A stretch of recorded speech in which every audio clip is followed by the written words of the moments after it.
How's it? Good afternoon, James. How are you? I'm okay. How are you? I'm fantastic, thank you. Good. Good. Here we go.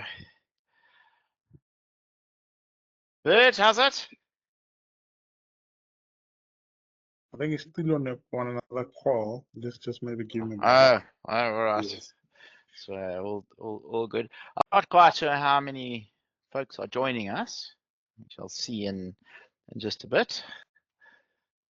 Okay, there's still 11 more people that are invited.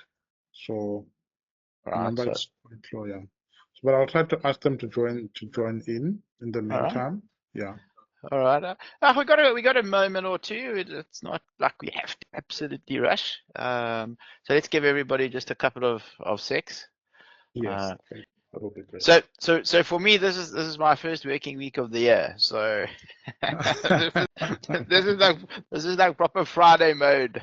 This is like the graveyard shift, as they say. This is it for Yeah. sure. So, but that's all good.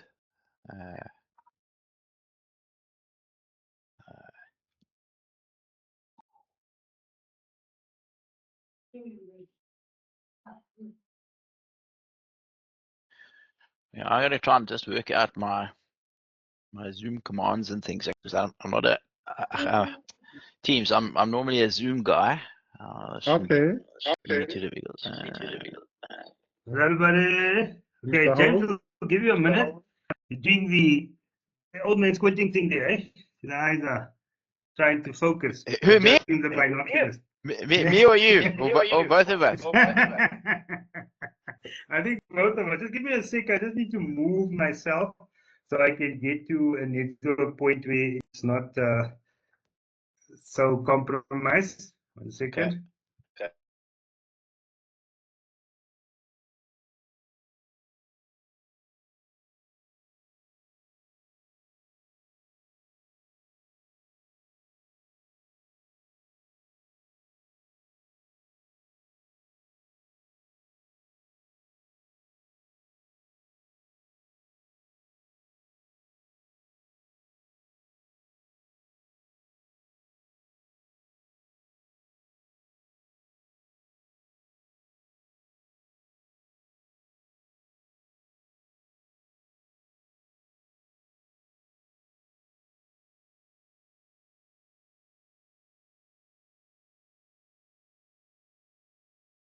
Right, it seems like it's still giving me poor network quality vibes. But we're 3 minutes in. Are we ready to kick off and to begin? Guys, if you can, please switch your camera on so we can sort of see you at least once. So James can see you at least. No, there's real people on the other end. Exactly, you're not dealing with an AI. So whichever format you are, just a quick holler so we can see you. And kick it off from there. I think just give it another minute. Chris, just see if you can't call the other individuals who have accepted into the meeting. Okay. No, I'm trying to Go get down hold the list there. Yeah, I'm just trying to get hold of the guys. Yeah, I think what we can do then is, in the meantime, just give James some background, a little bit about yourself, like a 1 minute intro, and maybe what's your expectation out of the day. And yeah, I think James gave us enough info. James, I'm sure everybody went and stalked you on either LinkedIn, Facebook, or all the digital platforms. But just in case they haven't, ladies and gentlemen, thank you for this afternoon. James Malfatis is very sure. I think I sort of explained how we met a couple of years ago. The Alan Hogg show. I think he's actually even forgotten about that. I'm still there. Yeah. Yeah, did an odd show during the pandemic, and the whole topic was how to help financial accountants and accountants to be able to get one client. Hey, James, there was one more client, eh? Yeah, yeah, it was one more client, and one of my guys sort of heard this, and he said, "Look, well, this is guy on the radio. He says he's going to give person one more client. We just give his number and let's reach out." Say, "No, Marlon, go for it and reach out." Marlon reached out. We then connected and we spoke. And there was an initial liking for the model. that James was making. But obviously, those who know me, you know me, I like big things and fast things, and let's go. And I was like, no, we want 5 clients, not 1. And he's like, you're smoking your stocks. What's wrong with you? I said, no, but not for accountants or financial advisors.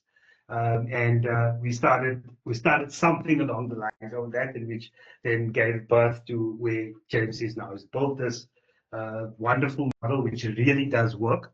It has changed the lives of many. He'll share that with you, and it up to him to share in terms of what it has done in the lives of financial advisors in different stages, financial accountants in different stages, business consultants, entrepreneurs, anybody that's actually finding themselves in a space where they need to take a service or a product to market, more so service, the intangible stuff, and he's found the sweet spot. The place he does it at, obviously, is in a professional environment, because you don't just want to go all in sundry. And he uses LinkedIn as his platform. Also very well known with the LinkedIn team. They know him extremely well in terms of the stuff that he's done. Also helped to, I think, inadvertently create a few things and rules that they've helped to put in place going forward into the format that LinkedIn is today. But all in all, the result of what he produces is something that gives any individual that takes the time to participate in such a program the ability to be able to really turn the dial and the trajectory on the new business acquisition, new client acquisition, and also broaden the existing database. But most importantly, helping you to never work a day in your life. And when I make that statement, what I'm saying is that you essentially start working with people that you like. You essentially start working with people that like you, because you source them and you really use these tools to what he calls funnel them and niche them and all of these things. He'll share that with you, and then your life will dramatically and drastically change. So one thing is, and I have said this, that James is doing this for us on the basis that we have committed to be on this without him charging us a fee. And all we need to do at this moment in time, from hearing what he has to say, is to, once we are done with his intro and his positioning, is to commit to this for the number of weeks that he will take you on the journey to make a success out of this. So taking what you currently have in maybe some form of digital format, some form of marketing strategy, into a complete strategy that's going to help you to be able to get into where the money is. So without further ado, James, over to you. So I think that's wait, I'm echoing like crazy in my ear. Just hang on a second.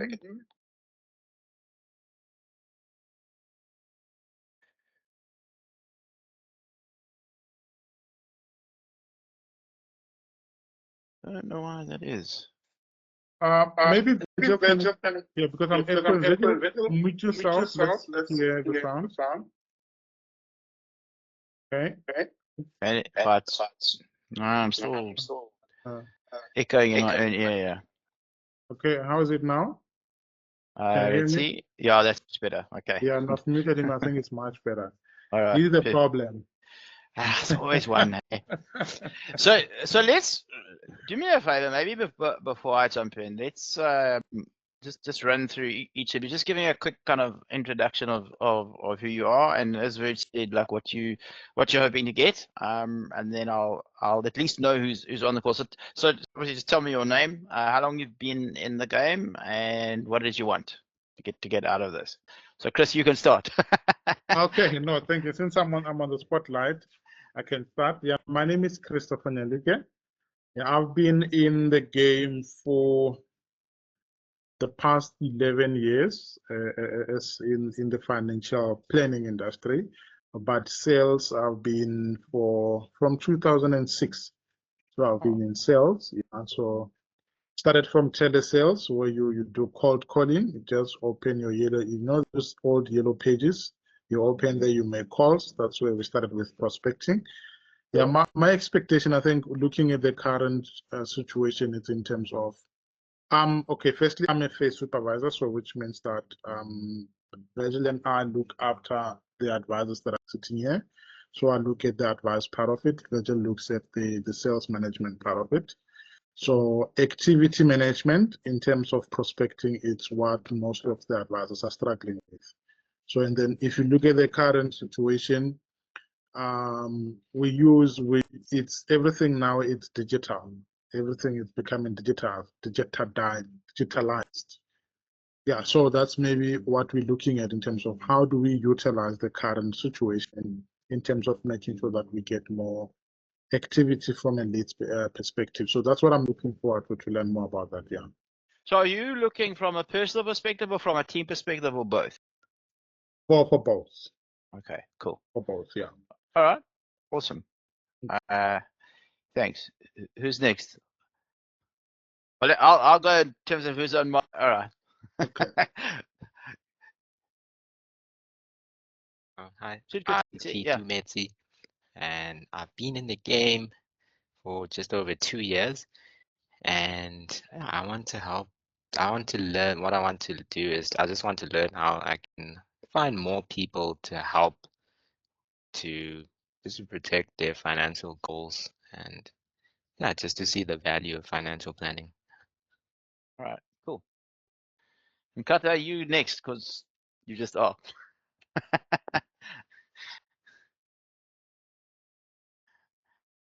You're on mute. Hi everyone. How's it? Good.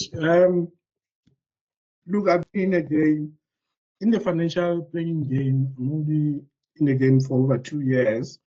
Previously, I was in the banking sector. I've been there for over 10 years. So I'm just looking forward to gain just good tips, man, on how to do more and better prospecting. All right, perfect. Pudding.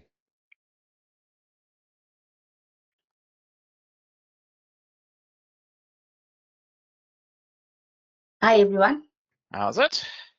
I'm good. How are you? Good, good. Okay, I've been in the game for about 13 years, with momentum for 10 years, but in the team it's like 6 months. I'm new in the team. And previously I'm from digital, so I really didn't have to do any prospecting myself. You know, I'd get a bunch of leads. So having crossed over to this team, it's a bit of a challenge, you know, prospecting. So I am really looking forward to seeing what it is that you can, you know, add to my prospecting game. So yeah, that is what I'm looking for. Okay, perfect. Thank you. Edward?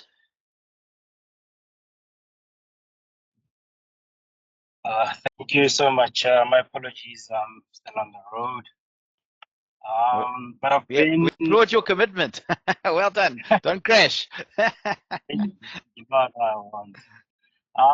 fairly new in this financial planning industry. I'm almost a year. Be a year in February. Okay. So yeah, prospecting is the biggest problem. I need more clients. I need to be in front of more clients. So yeah, that's what I'm looking forward to this session. Okay, perfect. You said so, I think. How's it? Hi, good in yourself. Good. Hi to everyone. Compliments to the new year, Virgil, and all the planners. Yeah, my name is Tisitso Meting. I've been around at Momentum for 2 years and plus months. So yeah, it's been a good ride here and still doing good. So what I'm looking forward to today is new strategies to talk to clients, to engage with them, and learn more from here. So yeah, that's it. All right, perfect. Thank you. Paul.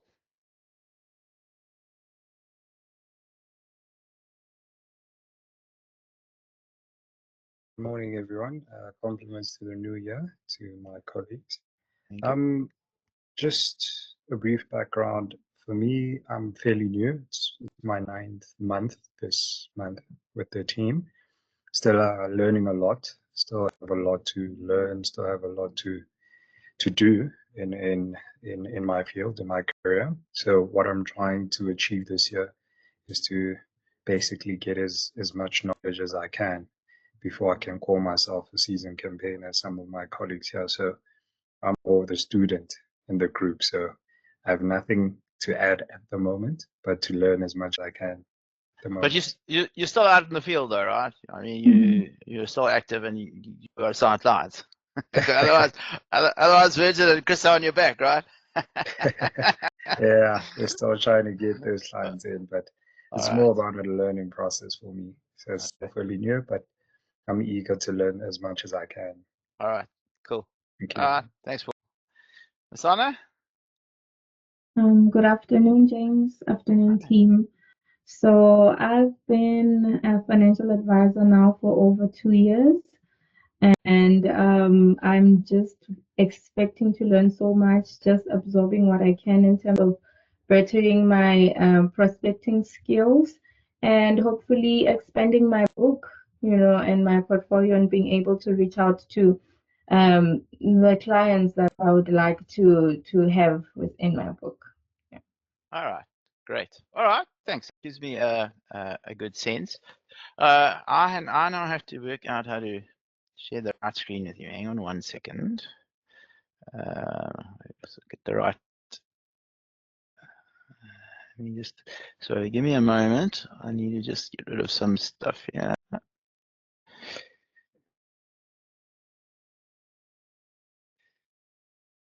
Okay.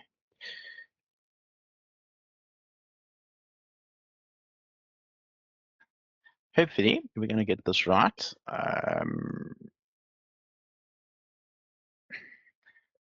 Let's click the button that says share.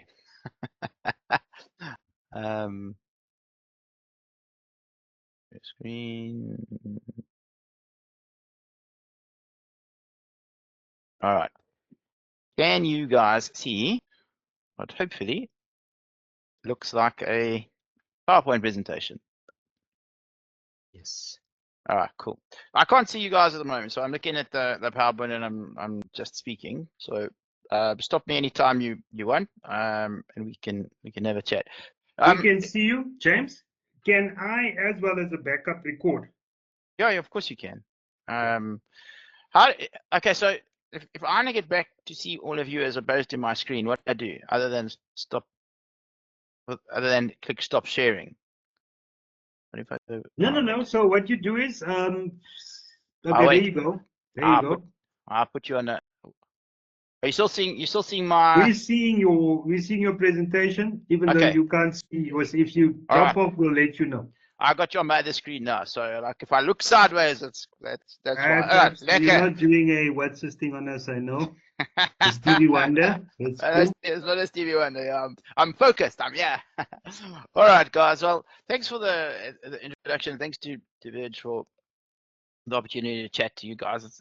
It's quite exciting always dealing with new people and going through those little introductions. What I've heard, and honestly what I see all the time, what I'm doing is that as professionals, and you'll see in a minute when I tell you my story, I'm very partial to the financial industry, more partial actually to financial advisors than even to accountants, which will make it more sense in just a second, because I kind of like what they do.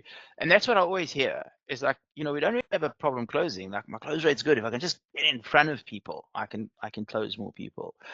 And then, particularly a lot of you are relatively new, and it's a tough process to start and to break in. That process starts off and you learn a little bit, right? So you kind of like where Paul is, and then they say to you, go tap your network, and you go do that. But that eventually comes to an end, and if you were lucky and you picked up some clients and the referral machine starts ticking, that's kind of okay. But if not, man, this can be such a grind, right? And you got to keep getting out there and helping yourself to generate more leads. And so that often is a challenge. So if that's you, which it sounds like a lot of you are, and I see that all the time, I'm going to show you something that really will make your life so much easier. You know, Chris was speaking about sort of pounding the yellow pages and phoning. I have a lot of respect for anybody that can or will do that. Like, I'm not that guy. It's like, that's too hard for me. And even financial advisors who do it, I don't know many of them that'll tell me that they do it because they really want to, they really like it, you know, because it's hard craft. So let me talk you through the system. I think you're going to be quite excited with what you see and the ability to find the right people. So that being said, tell you a little bit about myself firstly. So my background is that I'm a chartered accountant by profession. However, we took a lot of pain in the last recession. So that was the 2008 recession. So I had a small 3 and then 4 partner audit practice. We were doing well. And then we lost a few key clients. And you know what it's like, you always pay the staff first. And so things tended to move on. And eventually I just got to a place where it was untenable because, you know, we, as partners, none of us knew how to generate clients. I mean, we're accountants, for goodness sake. What do we know about client generation? And so by paying the staff first, I ended up in a situation where I literally did not get a salary for 8 months. And eventually it's like, I know I've spent 10 years building this business, but like, no, I can't do this anymore. Like, clearly as partners, we don't know how to bring in clients, you know, and we couldn't wait for the business to organically grow. It wasn't an option. And so it was interesting because around about that time, I'd seen a quote from Bill Gates where he said that if your business is not online, you'll be out of business. So because Bill said so, I said, yeah, okay, well, it must be so. And I think it is proven to be so. And bear in mind, he said this 37 years ago. And so I figured, all right, I'm going to go and learn about online marketing, and I'm going to crack this puzzle so that I'm never in this situation again. And that's exactly what I did. And I was like a crazy person because I had a little bit of time and space at the time. And so there's always a plan and a reality, right? So the plan was, we learn some stuff, we implement, we make money, right? That's not the reality. The reality was we learn some stuff, then we think, oh, there's more stuff to learn. Then we learn more stuff, and then there's more stuff still, and then we learn more stuff still. And then when we just about think we're at the end of this process, the thing that we started with changed. We go back and we start again. Because remember, this was 2011, 2012, 2013, this period. The internet was changing all the time. You know, it wasn't nice and structured like it is now. And so I got to a point where eventually I stopped all of this learning. And, you know, honestly, if I add that time together, it's probably 10 hours a day, 7 days a week for 2 years. Crazy, right? Because like I'll sit till 3, 4 in the morning watching videos.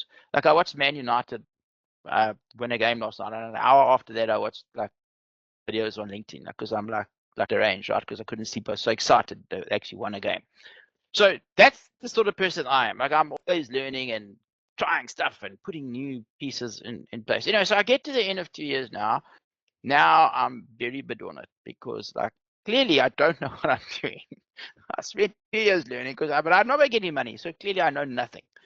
So I get myself a mentor, so much like the process you guys are going through now, and he puts me straight. And literally within 6 months of somebody that actually knows what's going on telling me, I get it all sorted. And I love this idea of online sales funnels, right? And remember, this is early on, right? When I spoke to people about funnels, I said, what's that? You know, this is a very early time. And so I got very engrossed in it. And you see this book in the middle here, Infinite Sales Funnels. That was the first book that I wrote. Because me, this idea, being an accountant, right, that you can build a funnel, then you get people to go in the funnel, and then they give you money, and only then do you have to speak to them or give them the product. I thought this was the best thing ever, right? So I became the sales funnel expert, and then I published the book, obviously, and I decided, okay, now I need to speak to real people again, because this is now 2.5 years later. Now I've spent a lot of time talking to myself and watching videos at 3 a.m. and now I need real people again. So I decided, okay, what I'll do is I'll go back into the profession. So the profession I knew obviously was accountants, right? I mean, I'd been there for 25 years before I got into this stuff. So I went through the CPD channels because obviously we all have to have CPD. And I said to him, look, I'm a chartered accountant. I've written this book on sales funnels. Do you want me to come in and coach your accountants? Teach them the system. So everybody said yes. And so this was an amazing breakthrough for me, right? So what happened was that we got 160 accountants and financial advisors on this webinar. Now, at the time, I did not realize just how many financial advisors or accountants or financial advisors, take your pick. So this was where my love affair with financial services actually began. So I get to speak to 160 accountants and financial advisors, teach them the system, right? And then I pitched them. No squab. I just pitched them. I said, listen, for $500, you can have an hour of my time. We'll talk about how to build a sales funnel for you. I'll give you a copy of the book, some videos. And you won't believe this. I closed 40 out of 160 people I'd never met before.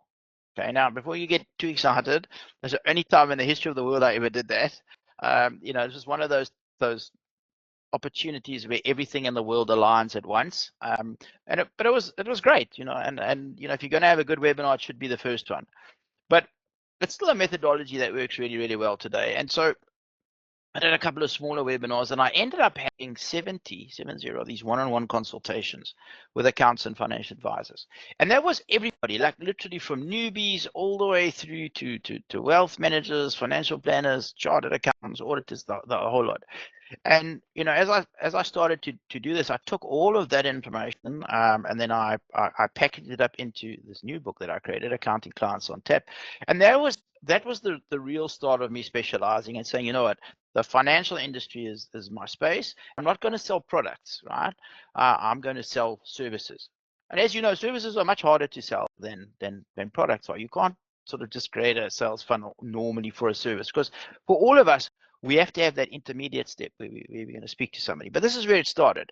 Anyway, long story short, we get into it. Life carries on, and it's hard in the beginning, but eventually the online world starts to take shape, right? And I start teaching accountants how to and financial advisors how to build these funnels.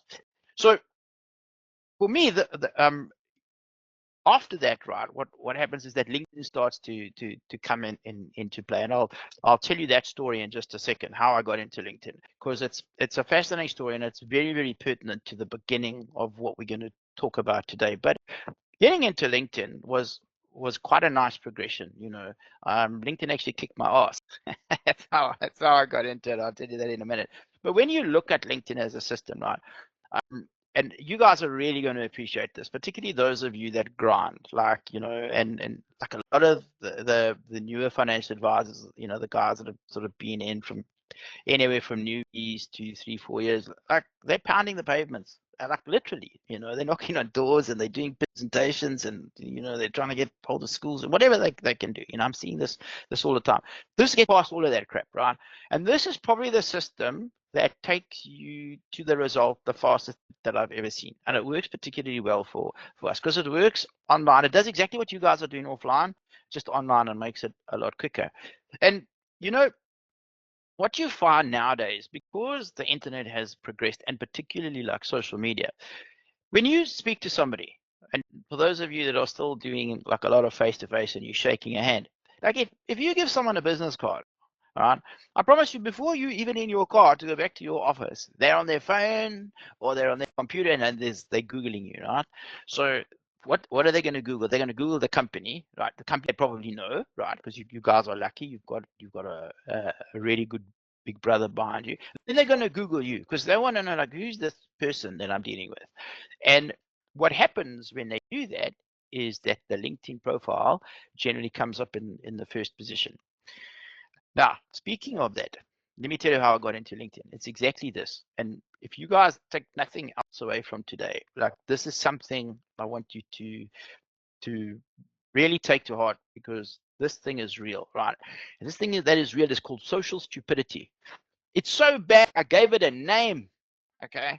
So let me tell you what social stupidity is. This is when people go on to social media, all right, and then there's this like invisible force that sucks the brain out of the head and they become stupid and they can't think. This is social stupidity, okay? So what happens with social stupidity is they Google you, all right, and then what happens? Your LinkedIn profile comes up, and then they go to the LinkedIn profile and they say like, Paul, Hey, your profile's cuck, hey? You must be a cuck financial advisor. This is what they think to themselves. And it's like, there's no correlation in my head between that. It's like, no. How? No, my profile needs works, not the same thing. But social stupidity, right? Suck the brain out of the head. So how did I find out about social stupidity? Well, I had a client, we built a sales funnel for him. Sales funnel's going well. So he phones me the one day. He says, listen, man. He says, we built the sales funnel. He says, that thing's going fine. He says, but there's a problem. I say, yeah? He says, well, I'm paying for a listing in a directory. And they tell me that I keep getting hits on my directory, but my phone does not ring. What's going on? So I said, I don't know. So we go and we look at his listing. So the first link goes to the website.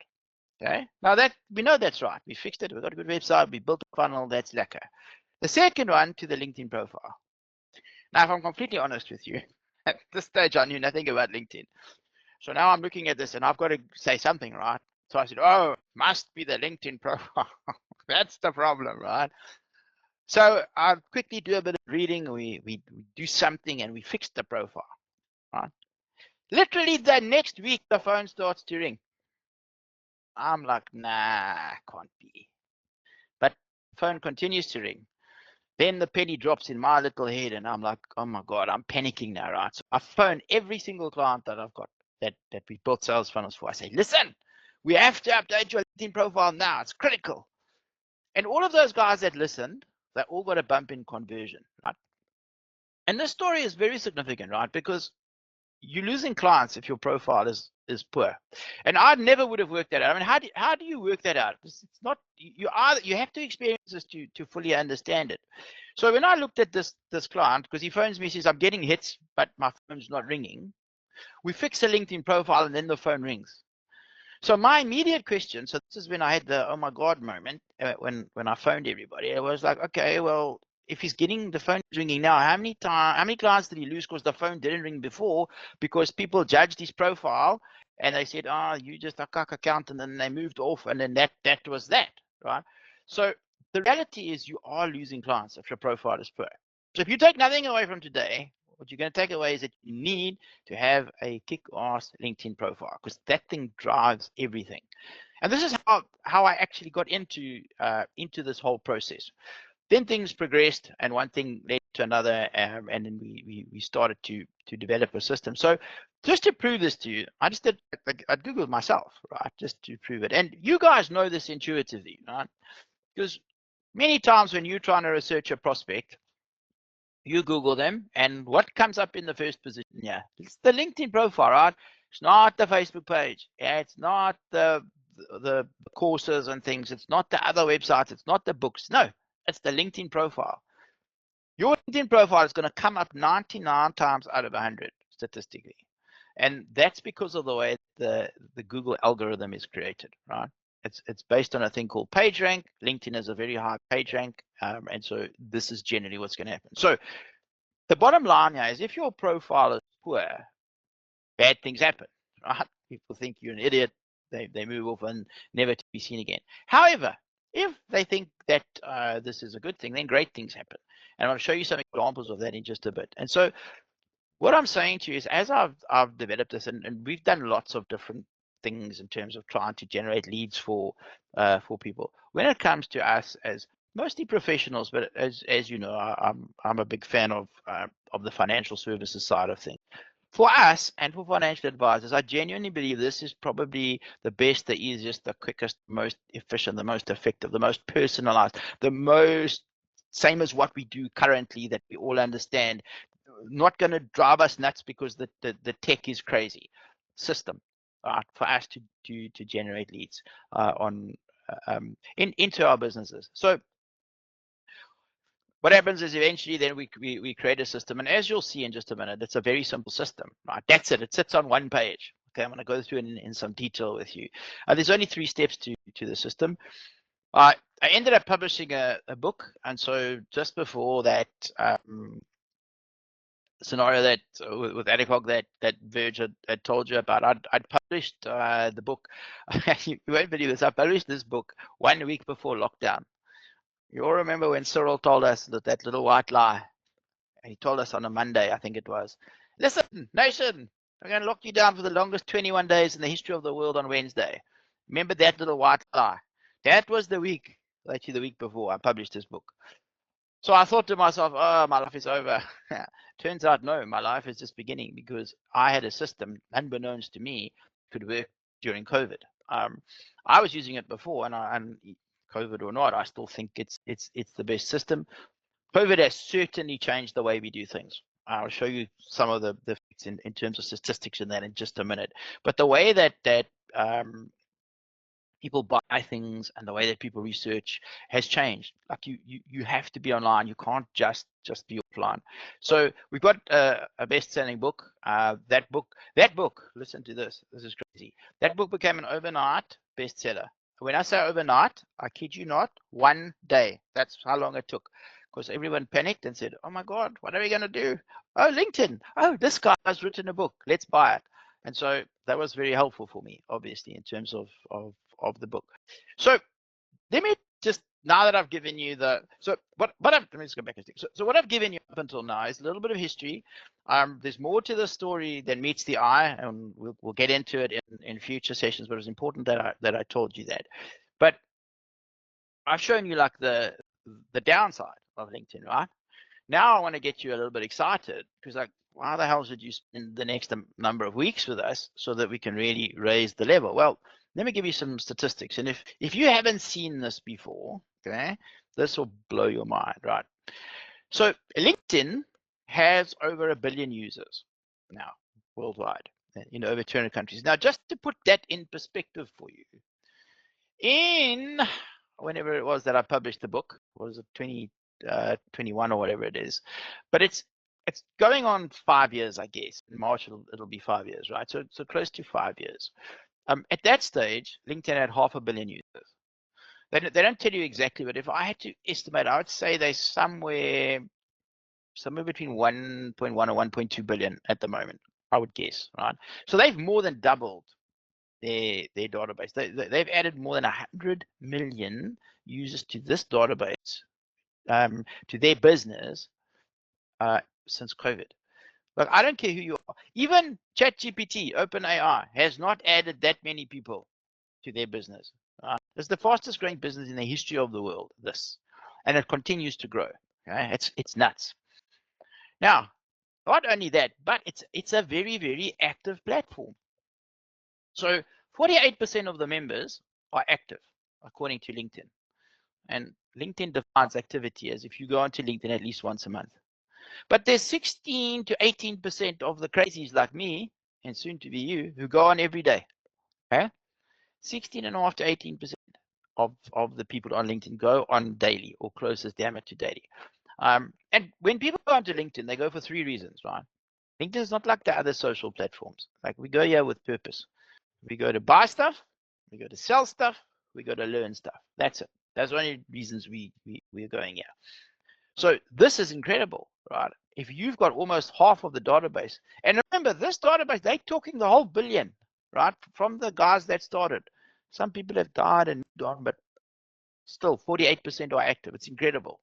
And it's a business platform, right? It's not a platform for talking about cat videos and what you had for breakfast. Now, the US, although it's the biggest market, is actually only accounts for 25%. So what's going on in South Africa? This is what's going on.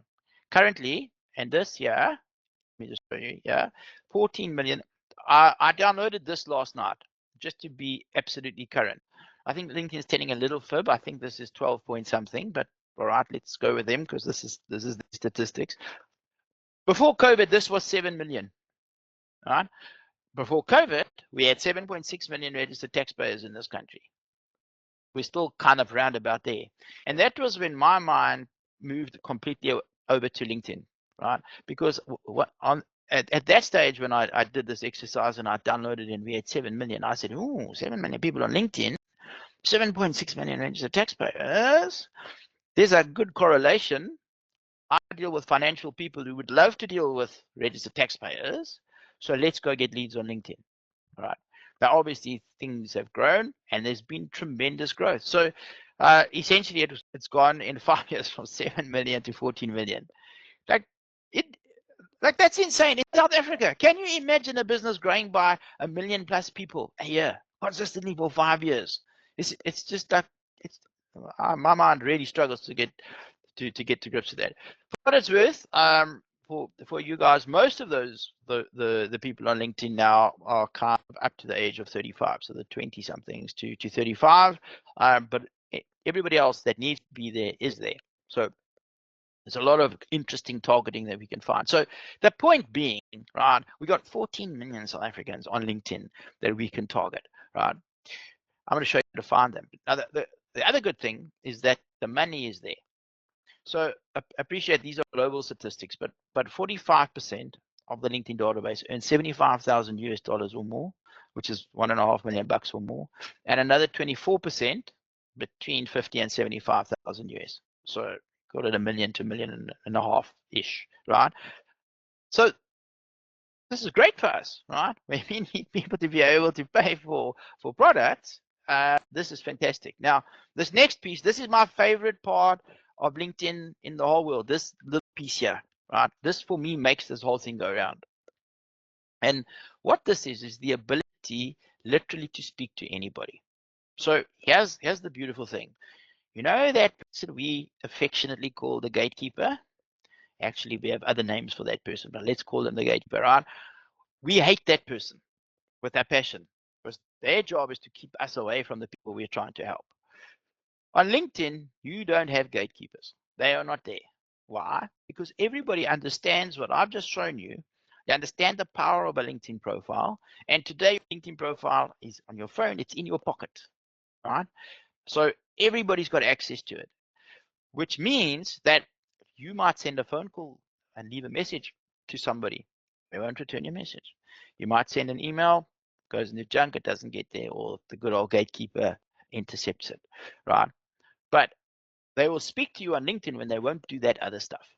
So this not only allows you to find the right people, which we'll talk about in a minute, right? But it actually gives you the scope to get them to actually speak to you. So hopefully for those of you that are pounding pavements and thinking, geez, where's my next prospect coming from? Like you should be dancing on your chair right now with excitement because this just takes all of that problem out of play. LinkedIn does have a couple of products, which is kind of interesting. So they've got some premium products. And when I say premium, these are products we pay for. So there is a product called LinkedIn Premium, which is crap. For the record, write that down. LinkedIn Premium is crap. Do not buy. We need a product called Sales Navigator. So there's a free trial for it. If you guys are going to jump on to this with me, don't activate the trial now. Okay, just hold on, because you're not ready for it. You'll waste it. Let's get you ready, and then we'll activate it and do amazing things. But it's incredible that they can upsell 39% of their active database into a premium product, right? Microsoft, as you might know, own them. And in 2016, they paid $26.2 billion for LinkedIn. It's like, who pays that amount of money for anything? That was all I needed. When I saw that, it's like, okay, I don't know why, but I'm in. That was when I really started focusing more heavily on LinkedIn. And it's a good thing I did because they've trebled the membership base since then. Okay? And today they add 3 people per second, statistically. Before COVID, it was 2 people per second. So you can see that unbelievable hockey stick growth. You saw it in the South African figures, but the rest of the world figures are very, very similar, right? With those incredible growth rates. So hopefully you're now quite excited about the platform and looking at it and saying, okay, this is awesome. So with that in mind, let's go and have a look at the system. So the system looks like this, right? And it's real simple because I realized when I was building those funnels, if you build difficult stuff, A, it breaks, and B, nobody does it.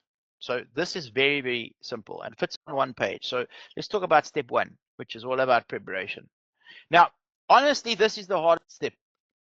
There's no question. This is the absolute most difficult step without question for everybody, right? So what's the first part of this? It's identifying your ideal client, right? Now, you think when you speak to people that are in business that they know this, but they don't necessarily know this. And a lot of you guys may not know this with great certainty. And guess what? Like, unless you actually do something about it, how the heck are you supposed to know this, right? When I was training as an accountant, right, and when you guys were training now as financial advisors, what did we learn, right? They taught us how to be the best accountant and financial advisors we can. Right? They teach us all the technical stuff. These are the laws. These are the rules. You can do this. You can't do that. Here's the product. The product does this. This is the feature. They tell us all that stuff, right? Then what do? They say, okay, now you must go out and get clients. So what? Well, I must get clients. Yes, you must get clients. So we don't know this stuff, right? We have not been taught this. Like if you're a doctor, like the patient cannot die, right? If you're an engineer, it's a good idea if the bridge doesn't fall down. So it doesn't matter what business you're in. Everyone who trains you is training you on being the best technical professional you can. And even with the CPD that comes later, it's all focused there, right? Very little of it is focused on you and marketing. So you're not supposed to know this stuff. Imagine going to a marketer, right, and asking them to do an F&A. They look at you and say, oh, what? Right?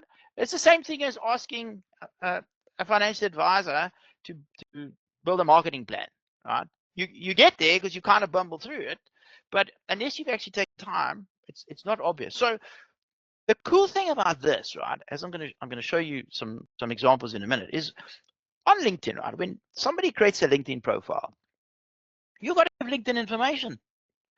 So LinkedIn wants to know a whole bunch of stuff about you. So one of the things you have to tell them is, well, what industry are you in? So if what you're doing is industry specific, like me, right? It's very easy for me to find accountants and financial advisors because you have to tick a box. You can only choose one industry. You have to choose an industry, and there's a list for that. So if I want to find financial advisors or accountants, easy peasy, right?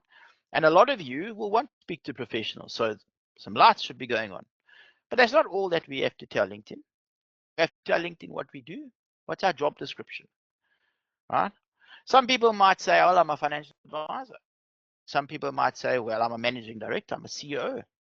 Others will say, I'm an owner or a partner or a director, right? So depending on who we want to deal with, we can make some cool assumptions. And then there's other stuff, like how long have you been in business? How many staff members have you got? Like what's your location, etc., right? So we've got an amazing amount of information, and a lot of it comes free on the basic LinkedIn or with Sales Navigator. And we can take this and we can stack it. So when we know who we want to deal with, all right, the more we know about this person, the easier it becomes to find them because LinkedIn will help us. So this is our first job, is identify this person with accuracy. And when I'm speaking to accountants and financial advisors, the stark reality is, like, you could literally service anybody. Like in reality, you could. Like anybody that comes to you that needs an RA, you can sell it to them. It's not rocket science. That doesn't mean that you should, though, okay? Because this is what makes your life hard. Now, for some of you, this is going to be a little bit of a mind bend, as it were, because sometimes the narrower you make your focus, the easier it is. And the cool thing is, right, you've got 14 million people on LinkedIn. Like, I promise you, whatever niche you choose, okay, there are more people on LinkedIn in that space than you will service in an entire lifetime. You will not be short of people. I promise you that. And they replace them three per second. Every day there's more. You don't have to worry. You will not run out of people.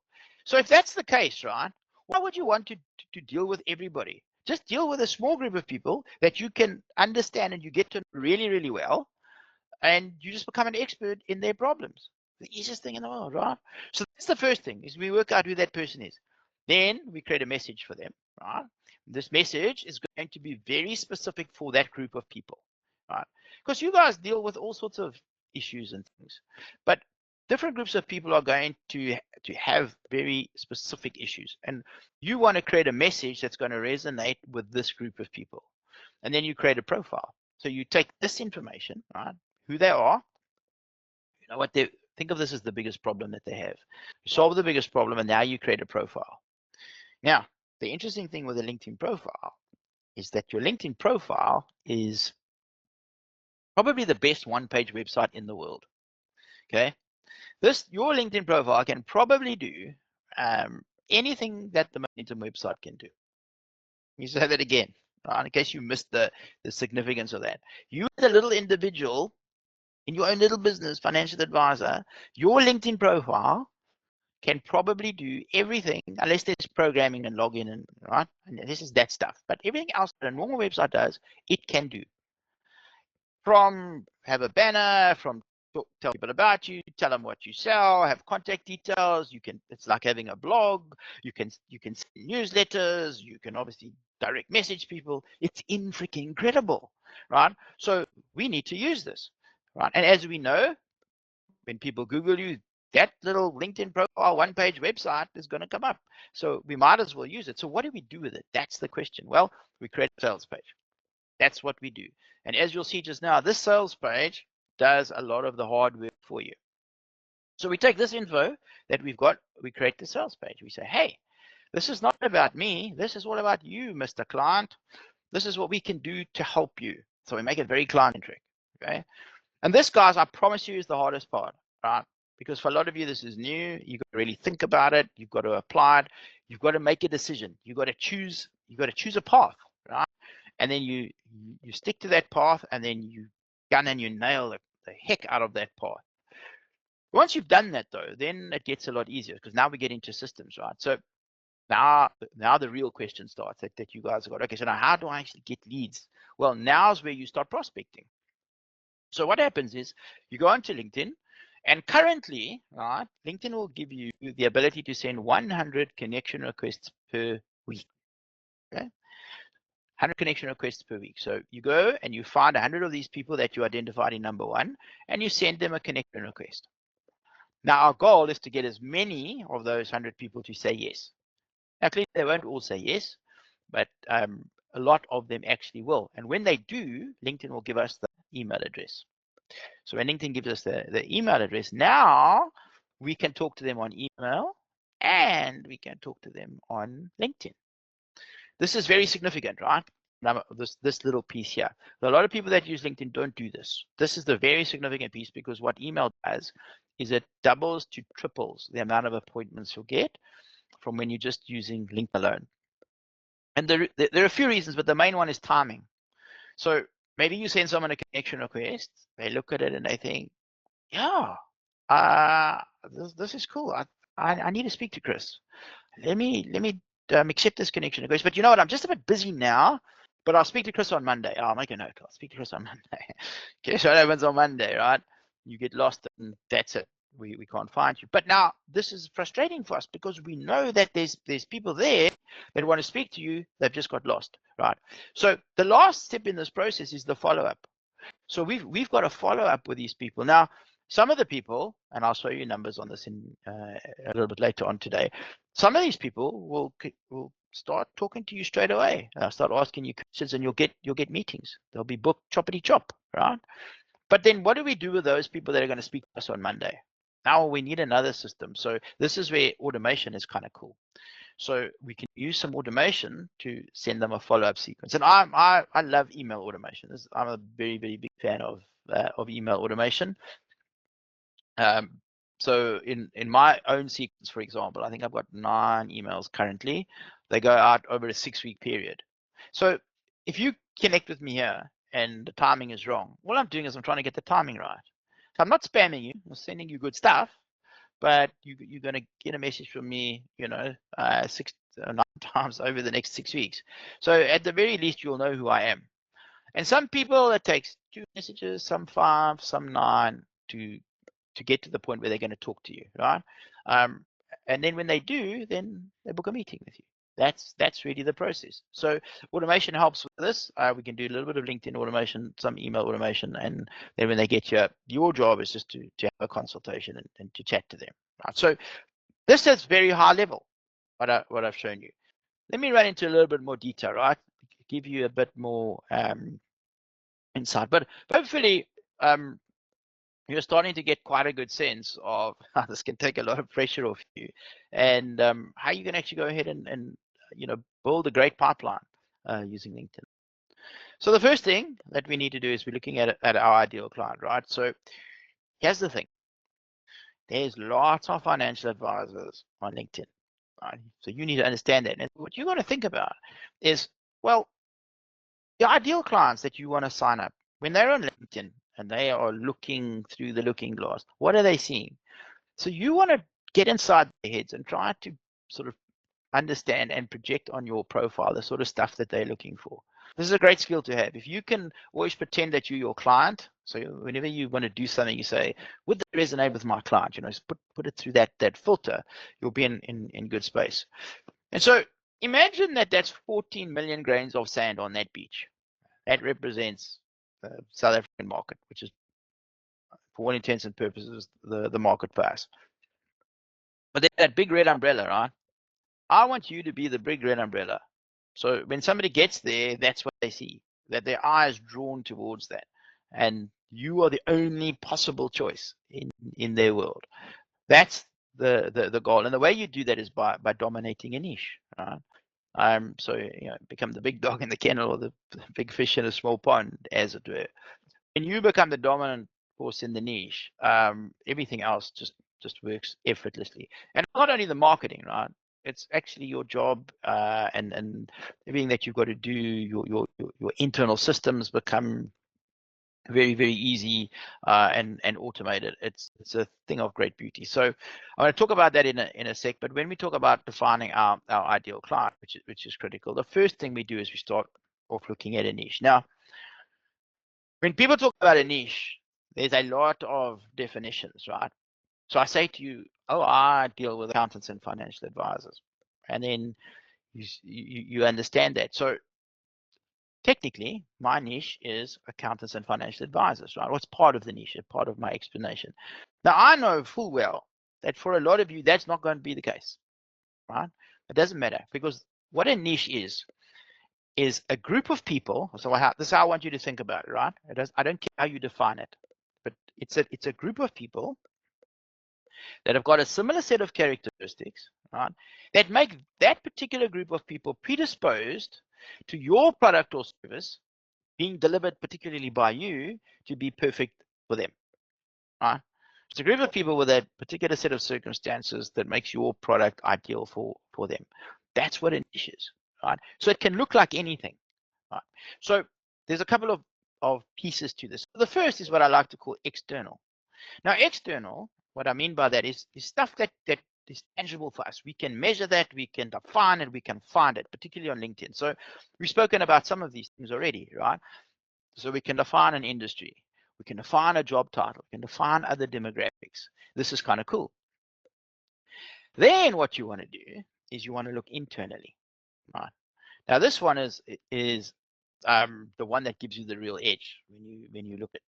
This is the one where you look internally in terms of yourself. So in your case, as a financial advisor, the question you're going to ask yourself is, what is your superpower? Right? That's just an interesting way to ask the question. But it's like, okay, what do I have, right, that positions me where I'm actually a better option, if I'm up against other financial advisors for my ideal client, right? What is my competitive advantage? My internal skill set when we're dealing with this. If you can answer that question, right, that puts you in a good space. And then, of course, if you bring these two together, now what you've done is you've got a bit of specialization on external, you've got a lot of specialization on internal, and so in the middle here, right, in the middle here is a very, very good place to start thinking of picking a niche. And then for those of you that have got some experience, okay, and this experience, just by the way, does not only have to be experience that you've gained at Momentum. This can be experience from the day you started working, okay, where you can look back and you can say, okay, who did I deal with? But for those of you that have got a little bit of a book or a big book, you look at that book and you say, okay, in this book, who are the people in this book that are my best clients? And you try to reverse engineer why they're your best clients, because we want to go find more of them, right? So this is another layer. And again, technically, anywhere where any of these intersect makes a good niche, right? And so boom, right there In the middle, this is what's going to make the most sense. So for me, because I was in the financial industry for so long, chartered accountant, grew up there, had dealt with it. And even when I moved off into marketing, I still tended to stick with the financial people. And you know what? You know, it's the easiest thing in the world because I understand what they go through because I was them, right? And I know what they do. Like there's very little that's new for me when I talk to people. Like they all have the same problems, all have the same resource issues. They all have the same objections. They all have the same needs. You know, the deliverable is the same, right? So the power of niching is unbelievable, right? So financial made sense. When I looked at internal, I remember I'm now looking at it as a marketer. Like I've got 1,000,001 skills as a marketer. I told you I spent 2 years, 10 hours a day. Like I learned a lot of stuff, right? So I can write books, I can create webinars, I can do videos, I can write sales copy, I can do emails, I can build websites, I can speak from the stage, and the list goes on. It's a very, very long list of stuff that I can do. But when I look at the stuff that people really find interesting that they're willing to pay for, the one thing that the people I deal with is like, show me how to generate clients. That's what we want. We want a system. Show us a system to generate clients, right? And then when I looked at my existing clients, most of them, and even all the way back, were accountants and financial advisors. Okay, there are others as well, but this is it in the main. And so obviously it was no coincidence that I picked the piece right in the middle there, and it was very congruent. And so now I help the financial industry to generate leads and clients. Now, what I just showed you here took me 2 years to figure out. So it's very obvious and logical as I explain it to you. But when you do this yourself, I understand it's not always, okay? Now, this is a process that we got to go through. But once you get clarity on this, like I promise you, everything in your life changes, everything. So let's just look at this. You can pick a niche, right? So for example, we said industry. So you could say something like accountant, financial advisor, pharmaceutical, retail, whatever, right? Then obviously you can look at a job title. So a job title might be CEO or sales managers, pharmaceutical reps. For a lot of us, we want owner, partner, director, right? And then there's other sort of demographics. So I might say, look, I want business owners that have been operating for over 10 years with 51 to 200 employees. I want them to be aged between 30 and 55 within a 50-kilometer radius of my office. Okay, so you can pick a niche based on any of these or all of these, right? So you could say, I want accountants and financial advisors who are owners of their own business. And I might say I want sales managers who have been operating for, let's say, 2 to 5 years. And I might be happy with that. That might be my description. Right? So you can see the key thing is to know as much about your niche as possible. Because once you do, the possibilities on LinkedIn to use the targeting and to find them are absolutely endless. Then you need to know what their problem is. Okay, now this also often is quite a big mind shift for a lot of people. And I see this a lot with newer financial advisors, because you know when you get brought into the business, the first thing you have to do is learn the products, right? You can't operate if you don't understand how the products work. And so I always find that a lot of times when I'm dealing with the newer advisors, the mindset is still somewhat entwined in the product and what the product does. But the reality is, right, you cannot create demand. Okay, whether you think you can or you can't, you can't. Like demand exists or it doesn't. So all right, if you can't create demand, how do we recognize demand? Well, you solve a problem. So if you make a mindset shift that I'm not selling an RA, okay, I'm selling the ability to maintain the person's lifestyle when they retire without having to worry about it, right? There's a big difference between those two statements, but you're selling the same thing. So if you can get your head around that, it's awesome. And the interesting thing with this is, right, that when we talk about problems, now, problems can be positive or they can be negative. So everyone thinks a problem must be negative. No, not so. Problem can be positive. And for some of you, you should be talking to your clients in a positive way versus a negative way, right? So let me give you an example. So you see on the left-hand side, I talk about the pains, and on the right-hand side, I talk about the gains. So let me use let's talk this process that we're looking at now. When I started, right, with this process and talking to people, I had two very different groups of people, right? I had what I call the desperates. These are the guys on the left in the pain. So the desperates would come to me and they say, James, man, I need clients soon. If I don't get clients soon, I'm going to lose my business. So think about the mindset of that particular person, right? They're in tons of pain, right? The cash flow bogey is there, and the pressure is real. Like they're not sleeping at night. So that's the first group of people. So what's the solution? Okay, well, let me help you to implement a system to get new clients. We'll solve that problem, right? Then I've got the people on this side, right? I call them the progressives. These guys, completely different group of people. In fact, right, if they didn't work with me, their lives wouldn't really change. It wouldn't really make that much difference. But their issue is that they want to grow, but they've hit a ceiling. Something is happening. They can't break the ceiling. You know, the internet has moved along. They need to get online. They don't quite know how to do it. Maybe they want to work less in the business, get themselves out. But you know, they need to grow. Guess what? What's the solution to that? Oh, build a system that can operate without you, or with very little input from yourself to generate more clients, right? That way you can obviously increase the value of your business. So you can see that there's two big different groups of people. One comes from a pain perspective, one from a gain perspective, but it's the same product, right? It's the same product, it's the same service that you're offering. You've just got to work out which is the best pain to solve. Right now, in the sessions, we'll go into this in a lot more detail. This is quite fascinating and really cool. But the point I want you to know is that I need you now, from this day forth, to become problem solvers. You never ever sell a product again as long as you live. Right? Sure, when you need a product and you open the momentum cupboard, the product will be there that you need. That's fine. You just give them the thing they need. But you don't sell that. You solve the problem. When you do that, people buy as opposed to you having to sell. So once you've done that, this takes you away from the shotgun approach, which probably a lot of you are doing at the moment, particularly the newer guys, right? Because you just take whoever the hell will come. I want them, right? And that's the way to build a business when you start. But there's a better approach, as we've seen. Because on LinkedIn, we can find whoever we want. So we sit down, we consider it, and we say, okay, we're going to go get them. And now you're laser targeted, right? And I promise you, it's much easier to speak to a specific group of people than it is to speak to everybody. And so that's the first part, right? And that's the hardest part. That is the hardest part of this whole job finished.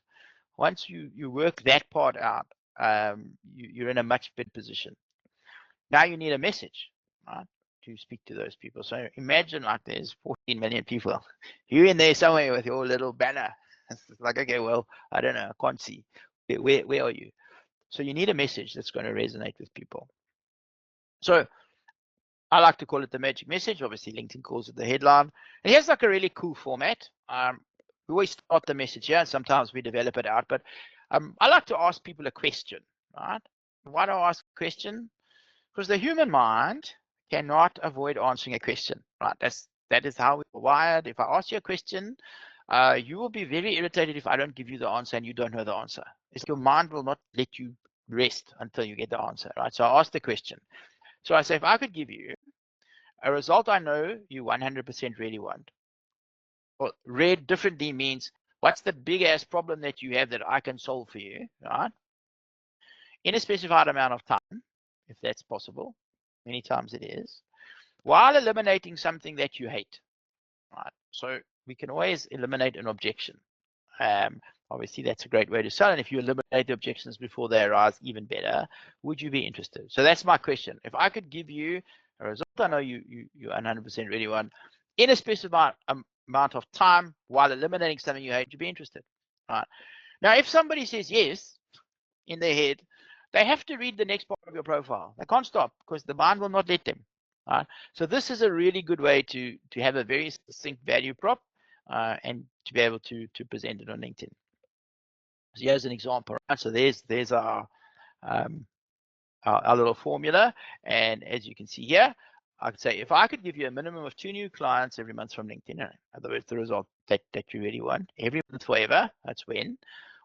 Then you might say, yeah, but just like I don't want to cold call, I don't want to pay for advertising. Okay, well, without paying for advertising, would you be interested?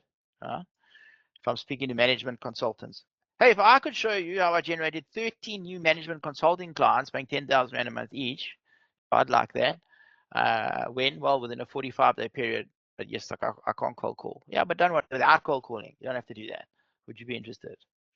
Or you might say to somebody, hey, if I can show you how to save up to 15% on your tax bill in the next 6 months without spending a fortune on accounting fees, would you be interested?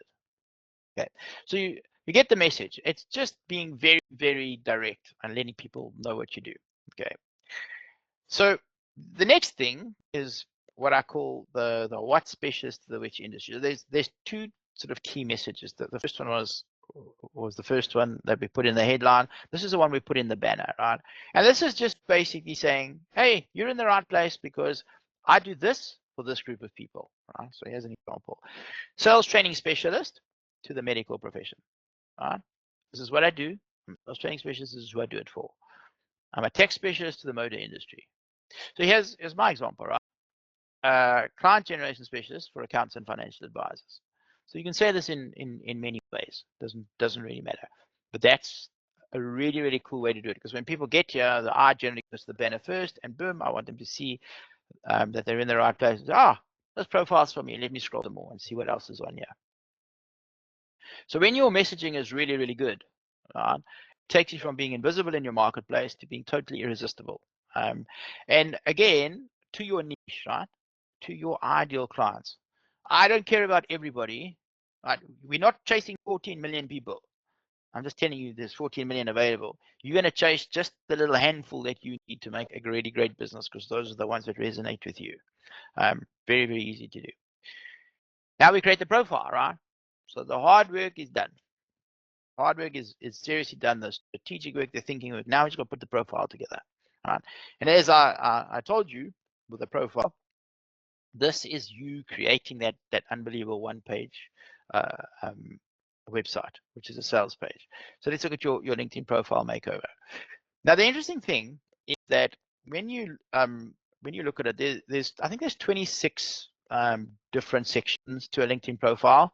There's only 5 of them that matter. 4 of them are in this image. So this is me.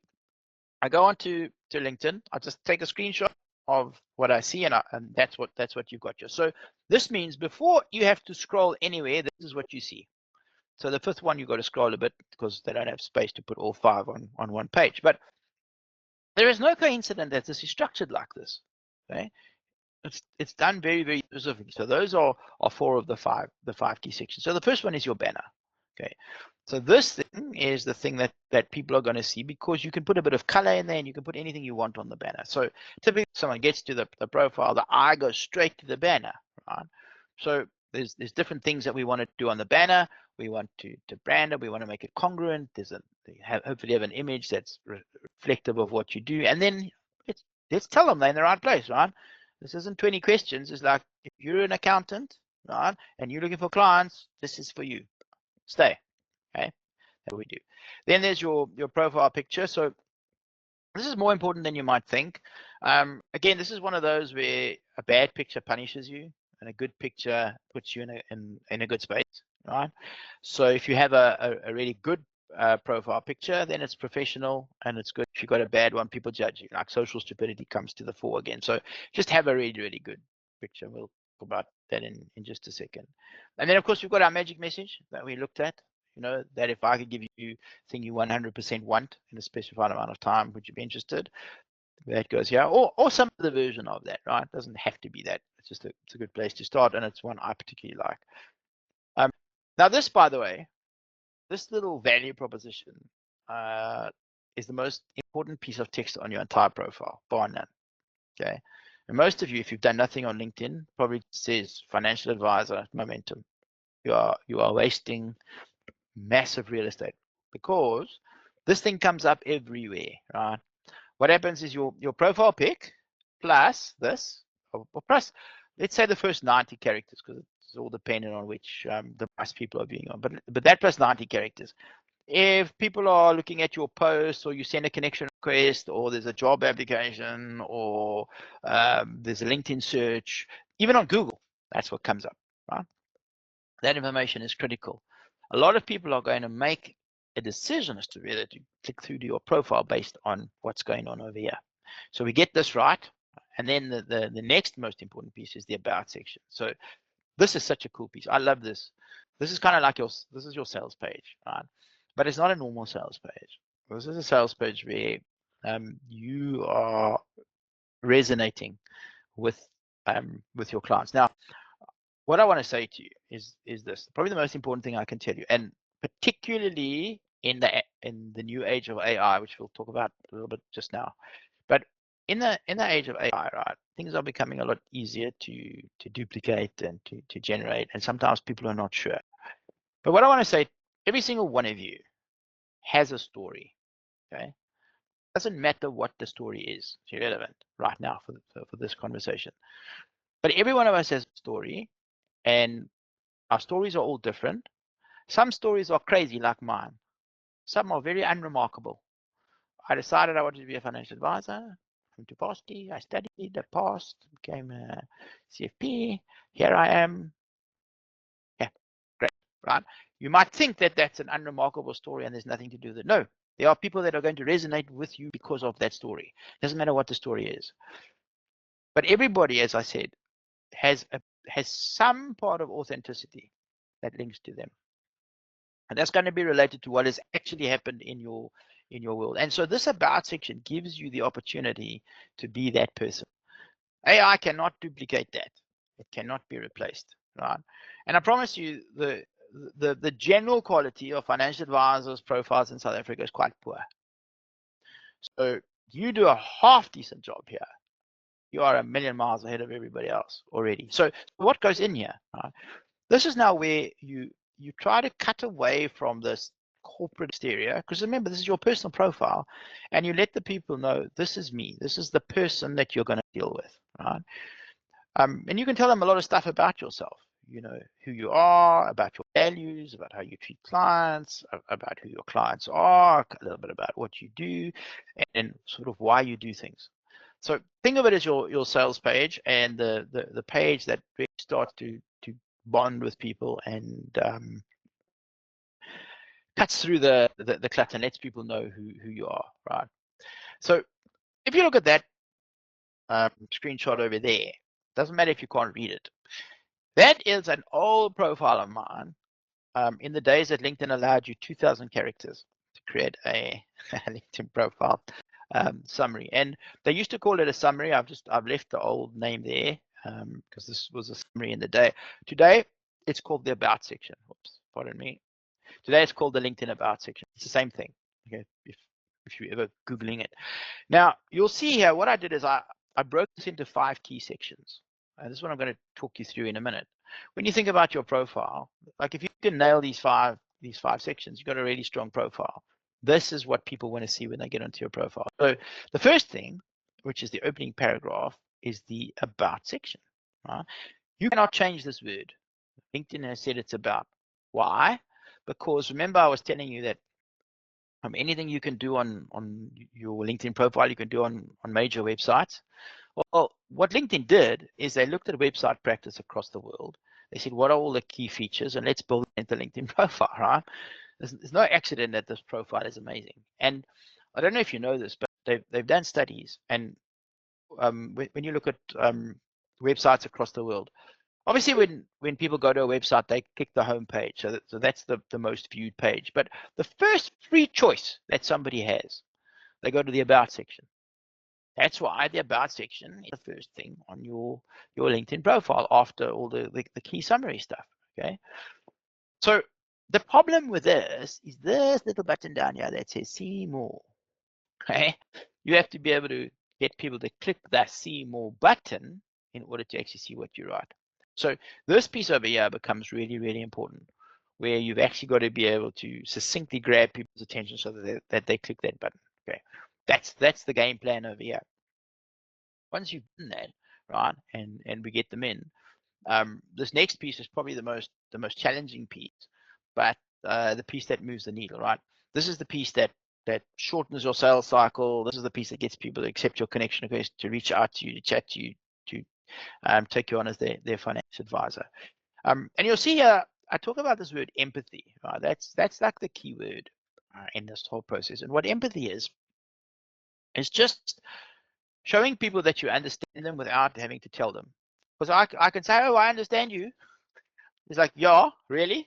How do I know this? Well, you tell them how they know this. So you kind of explain it to them. And one of the best ways, right, to tell them that you understand them is through the specific pains and gains that they have, right? So when you're dealing particularly with a niche of people, you get to know that group of people really well. You'll know what all the issues are that face them, and you can talk about that, right? And when you put those issues, onto the profile and people are reading it, they're starting to self-identify. It's, yeah, that's it. That's exactly. How did you know? Jeez, it's almost like you wrote this profile specifically for me, right? So anytime, right, that you can enunciate someone's problems to them better than they can, they think you can solve their problem. That's what we're doing with this empathy. So the key with this is the quickness, if you like, of the bonding process.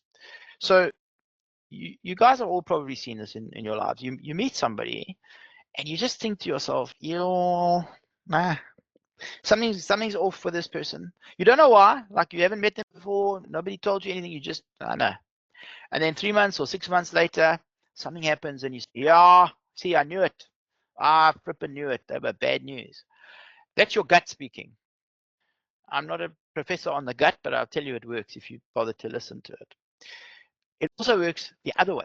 Okay, so what I found the other way, because remember what I'm trying to reverse engineer this, and I'm trying to work out, okay, well, how do we accelerate this process of bonding? And the way that I've seen from a professional perspective, the way that we would use it is when we speak to people, typically if we have the same value system as they do, which could be all sorts of things, right? In the value system, do you see the world the same way I do? Do you treat people the same way I do? What's your work ethic like? That sort of stuff comes through, and I honestly don't know how this works, but it's true, right? And you've seen this as well, because sometimes you speak to somebody and boom, you just hit it off. It's like, I've known this person all my life, and you just become mates or colleagues or clients or whatever, and it just happens, right? That happens because we built instant rapport. And again, this is if you knew and you would just listen to your gut knows, and that's the gut basically picking that up, and it tends to often be driven by your value system. And so one of the best ways to kind of enunciate all of this, because it's really theoretical that I've just spoken to you about, is you tell people your story, right? It was one of the reasons I took so much time to tell you my story. It wasn't just for the sake of introducing myself. There's a lot more to it. And we're going to come back to it a lot in our sessions. But by telling the story, people get to fill in their own blanks, and they get to know a lot more about you. And so one of the key things in the story is to answer the why question. People always want to know why stuff. If you answer a why question for people, you generally tick the box. So think about it. You've got an authenticity, you've picked a niche, and now you answer the question, well, this is why I do what I do. So this is why I'm a financial advisor. You tell them the story. And then you go on to say, and this is why I've chosen to deal specifically with you, or I'm qualified to do it. You do that, this becomes the most unbelievably powerful thing that you have, right? This is one place to use it, but you'll have so many other places within your marketing and in your presentations when you speak to people to use it. So this is such a key piece. Right, and we're pleased to know it gets easier after this. Once you've done that, you've got to build some authority once they like you. And now it's just like, just let them know why you are competent, right? And for most of us, it's just, hey, I've got this degree, I've been doing this for so long, I work for Momentum, blah, blah, blah. And tick, tick, tick, tick, tick, it's fine. For some of you, there'll be others, and I'll share a whole bunch of authority builders for you in due course. But it's quite easy to do this. And then we got to get inside their heads, right?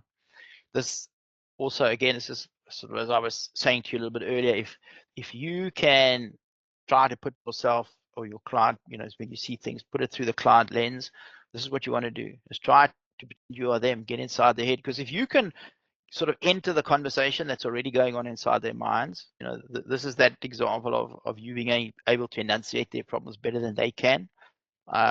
It's incredible. And honestly, all that work that we would have done earlier with the pains and gains, you just take that and you rehash it. So you let them know that these are potential problems, and you know, every time you list something I want to do, saying, yeah, that's my problem. Yes, yeah.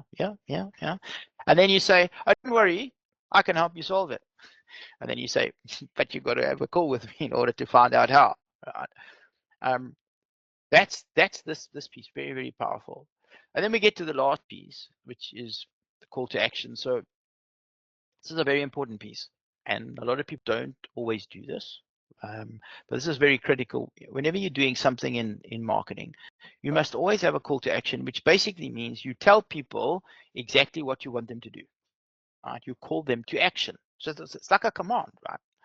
Because in our heads, all of us, we do something and then we have an idea of how we want people to react.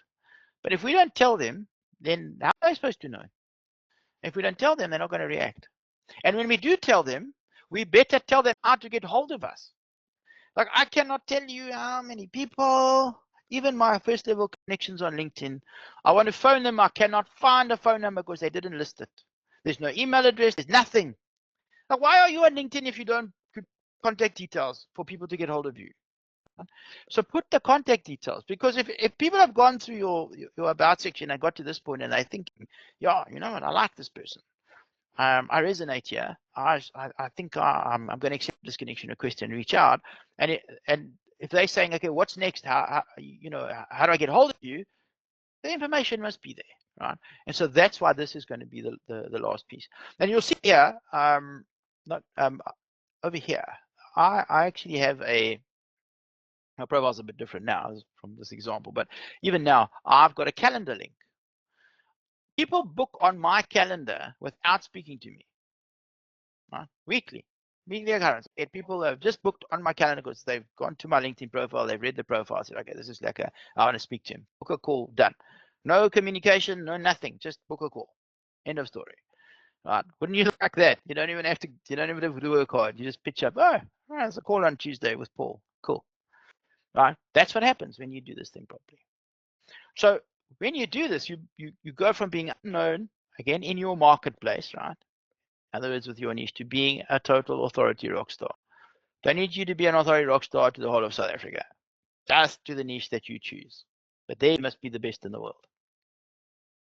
Right, that's the hardest part. That's the bit that's out the way. It's much easier from here. Now we get into the doing bit, right? This is the actual prospecting piece. So the connecting piece. So the first thing is looking at your audience.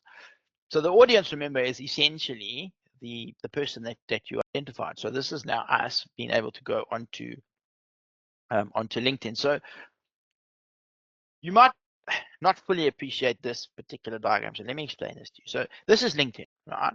So there's you and me.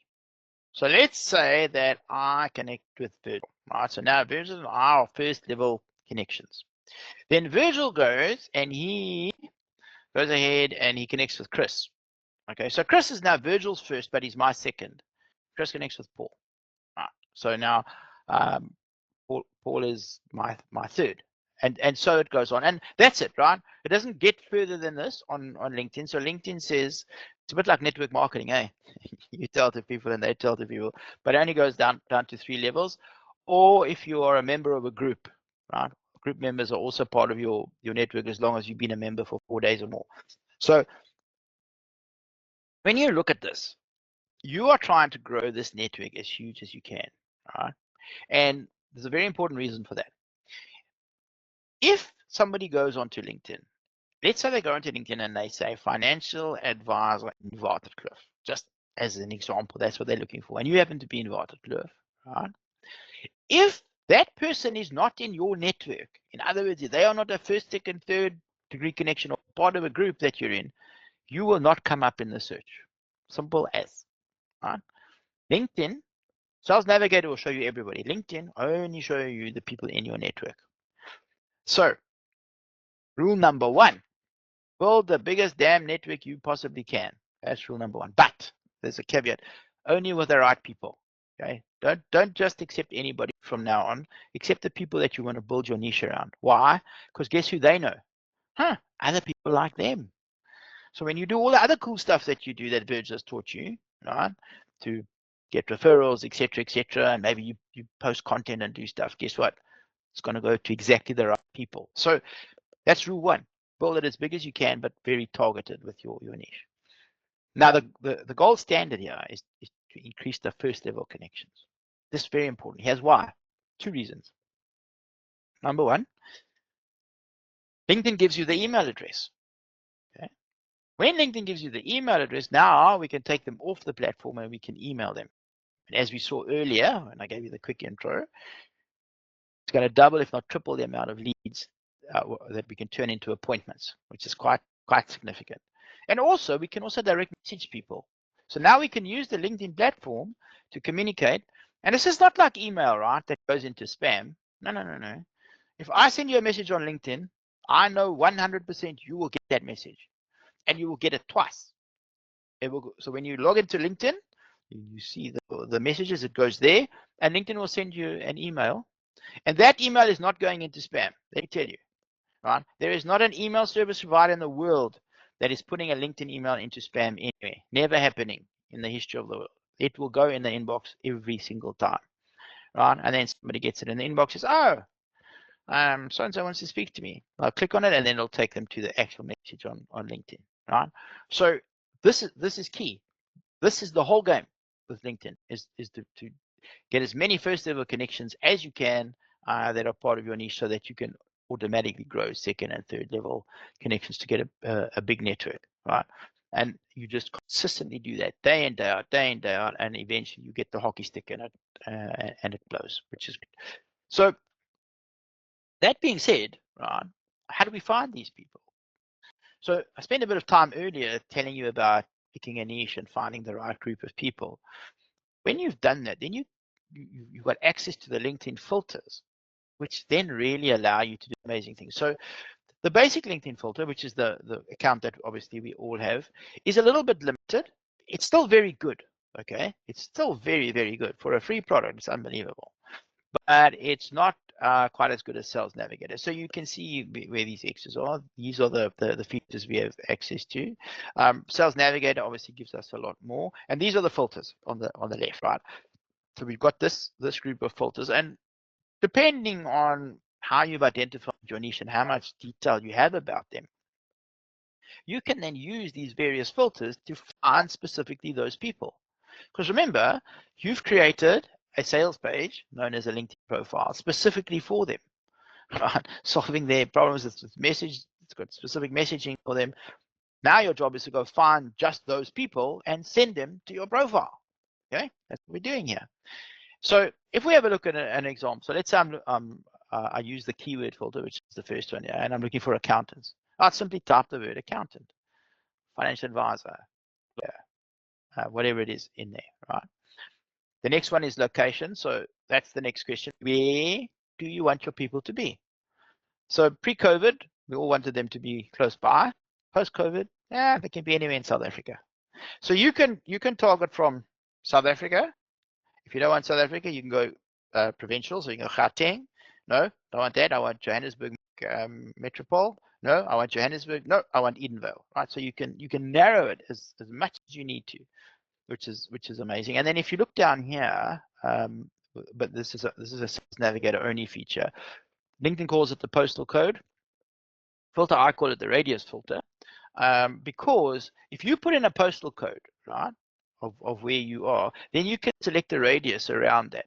So I used to stay in Edenvale, so my postal code is 1609. So I put in 1609, and then I can say, okay, give me a 55-kilometer radius based on all the other filters I've chosen. Show me those people, and it will show you. So if you do want people that are close to you, then you use this filter, right? But you do need Sales Navigator for that. Industry, so obviously I would put accounting if I'm searching for accountants, but you can see how this is what I was telling you earlier. It's just so easy to find them. Language actually doesn't matter. It defaults to English. They don't any of our other official South African languages, so even Afrikaans, so it doesn't make any difference. The next one is seniority levels. So this is going to be a key one for most of you, right? Because this will tell you who the decision maker is. So in this case, I was looking for owners, partners, directors, because that is what accountants who are in public practice, who are my ideal clients, that's what they call themselves. So I know this. So that's who I go look for, right? For a lot of you, when I'm speaking to financial advisors, or everybody says to me, "Oh, I want high net worth individuals, I want professionals, I want business owners," like those, you hear that all the time. Okay, if that may be so. How do you find them? Okay, well, if you're a professional, well, that's easy, right? Accountant, doctor, lawyer, engineer, easy to find. High net worth individual, what's that? Don't know.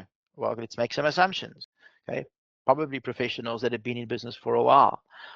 Probably people that own companies that have been in business for a while and have a lot of employees, right? So you can say sometimes you've got to take this information and mold it, or you can just look for people that are running their own businesses. So it's amazing having this ability to find the right people, and then you've also got the job function, which is closely related to industry. So every industry, there's a finite amount of functions that LinkedIn has, and if the people that you're dealing with happen to fit into that particular job function, they're very easy to find on LinkedIn. Headcount, this is a very important one because LinkedIn doesn't really give you revenue figures. Okay, so if you want to know how if the person can afford your product, well, you can make some assumptions, as we said, based on some of the other stuff. But let's say somebody runs a company and the company has got self-employed, or maybe 1 to 10. Well, you don't know. If somebody's got 51 to 200, right? Well, that person is looking after a lot of people, right? There's a very good chance that they're doing okay. So you see how you can make these assumptions. Also, there's another filter which I don't have on here, which is the length of time that people have been, employed. So like with you guys, a lot of you 1 to 2 years, right? Some of you 10 years plus, and so it goes on. All these amazing filters that you can use. Company size. For this, there's a company type. Sorry, this will be irrelevant for most of you. I'm not knowing well enough, but there's only 3 that matter. Right? Is if you're trying to do government stuff, which I'm actually trying to stay that away from. If you're trying to do NGO stuff, or you're trying to do work with educational institutions, which are like universities. If not, that's pointless. I put it there because sometimes it matters, but it doesn't really make a difference. And then there's groups. So groups is a really nice one, because when people have joined a group, what they've done is they've given you an indication, right, that they have an interest in that space. So let's say I type in, because let's keep an accountant example, marketing for accountants, right? And so let's say there's a group that I've joined called social media marketing for accountants.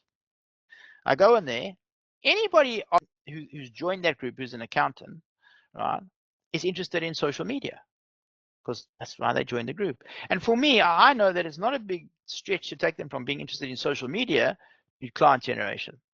And in fact, that might even be the same thing, if I'm honest. Okay, so easy peasy to do that. It's a great place to go and start marketing. Okay, so oftentimes I will start there. So you can see I'm scratching the surface here. I'm just giving you some indication. But when hopefully you've seen the progression, right? We picked a niche, we worked out who they are, we found out a lot about our ideal client, we know what their problem is. Now we can go and find them, and then we're going to send them messages that fit. It's actually a very logical, simple process once you build it out. So here's an example, right? I said in the keyword filter, I said financial advisor. Then we've got your under geography. So I said South Africa. Headcount up to 200, and then covered over owner, partner, director, and then I said English, which is irrelevant. 1,500 people. If I change any of these filters, like it changes. I get different. I get new people. So it's like you just change parameters, and like new people just appear. It's incredible. Let me show you a different example. So this is something I did for a client of mine. Right? So they wanted attorneys only in the Joburg Metropole. They didn't really mind what size the company was. They wanted either privately held or public companies, again, owner, partner, director. But and the job function, they wanted people in the business development space. Only 23. Okay. They were ecstatic. So they used LinkedIn just to source who the right people were. They obviously tried to connect, but what they did is they picked up a phone, they found other ways. They were just trying to identify the right people. But the message here is that the more filters that you use, the more precise you can be with your targeting. But sometimes you can get too small, right? Because like 23 people, when that's done, what now? Right. So sometimes you've got to loosen the filters. But there's always an opportunity to find anybody that you want to find on LinkedIn. So this is a quick intro to the filters, and that takes you from wishful thinking, right, to knowing exactly what you're doing. It's like, imagine that you're going into a pet shop and those are your ideal clients. You just scoop them up because you've got the filters. You know exactly who they are. It's a sure thing. Then it gets time for the messaging and the connecting. So your connection message. What you should find is that a minimum of 20% will connect. Actually, it's probably higher now. You're probably expecting there to be somewhere between 30 and 60% of people should accept your connection request. The interesting thing is when you open a profile to look at it, LinkedIn lets people know that you viewed their profile, right? And so a lot of them will view you back, up to 30%. And small percentage, maybe 5% of those guys will actually send you a connection request. So that's kind of cool because you don't have to waste your 100 a week, which is nice. Now, what I want to show you here is the power of this, right? So here's a very simple connection request that I sent. I was like, hey, first name, I'm looking to connect with like-minded progressive accountants and bookkeepers and came across your profile. I would love to connect. So nothing earth-shattering, as you can see. Now, here's what happened. Send a message.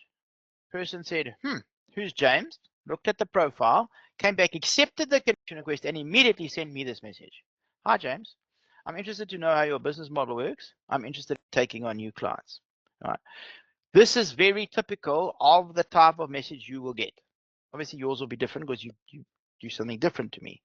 But when people are asking you questions and you can see that those questions show some interest in your product or service, then you just have a conversation just like you normally would. And then when the time is right, you say, hey, why don't we jump on a quick Zoom call? That's how hard it is to book a meeting. Seriously, it's a piece of cake, as you can see. So here's a different example. This is the Christmas example. I'll show you. So same thing, right? Send connection request. Who's James? Check profile. Come back.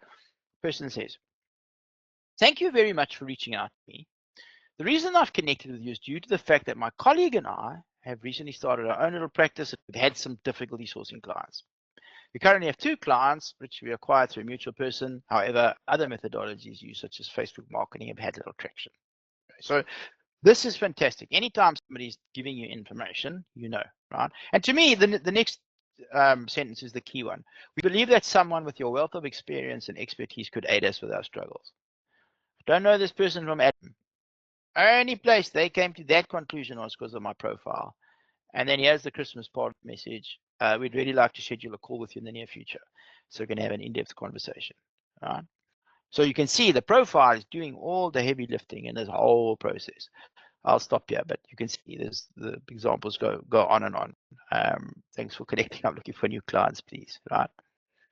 Then once we've connected, remember I said you send a connection request, but then we've got this timing problem.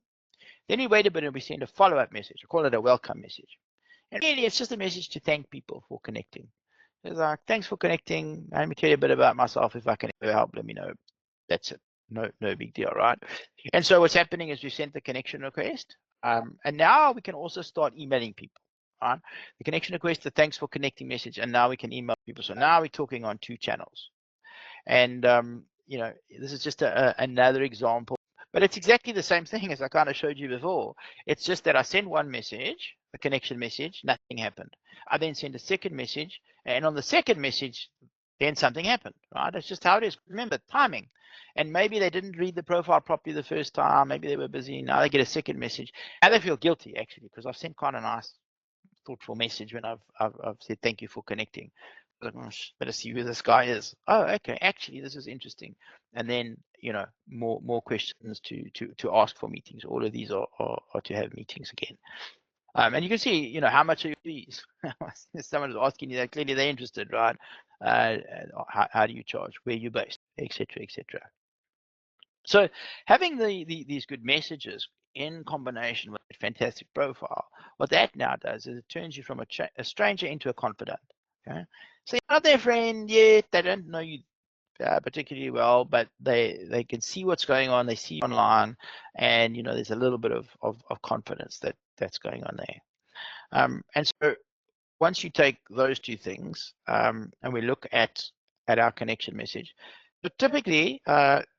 Sorry, not daily, weekly. We're going to do 100 connection requests a week. That's what we're able to do at the moment. There we go. So if we've got, in terms of our first ever connections, typically we're going to get somewhere between 30 and 60% saying yes.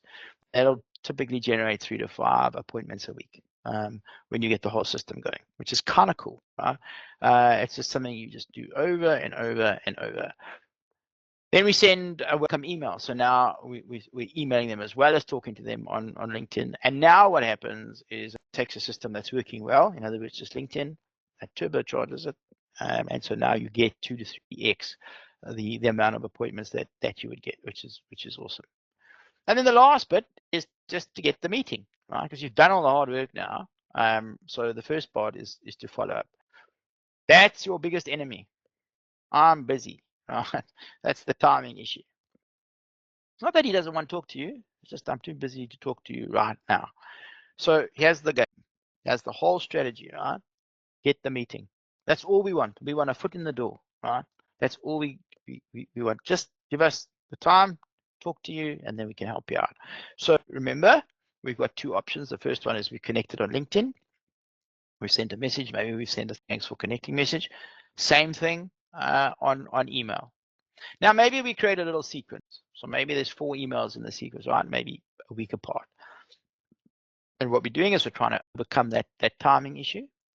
After 4 weeks, if they haven't spoken to us, then they're not busy. They don't want to speak to us, right?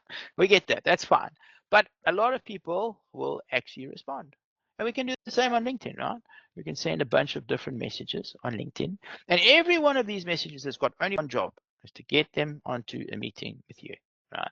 That's its entire job as we go through this whole process. And so I want to show you an example of follow-up because, you know, a lot of times we let this drop.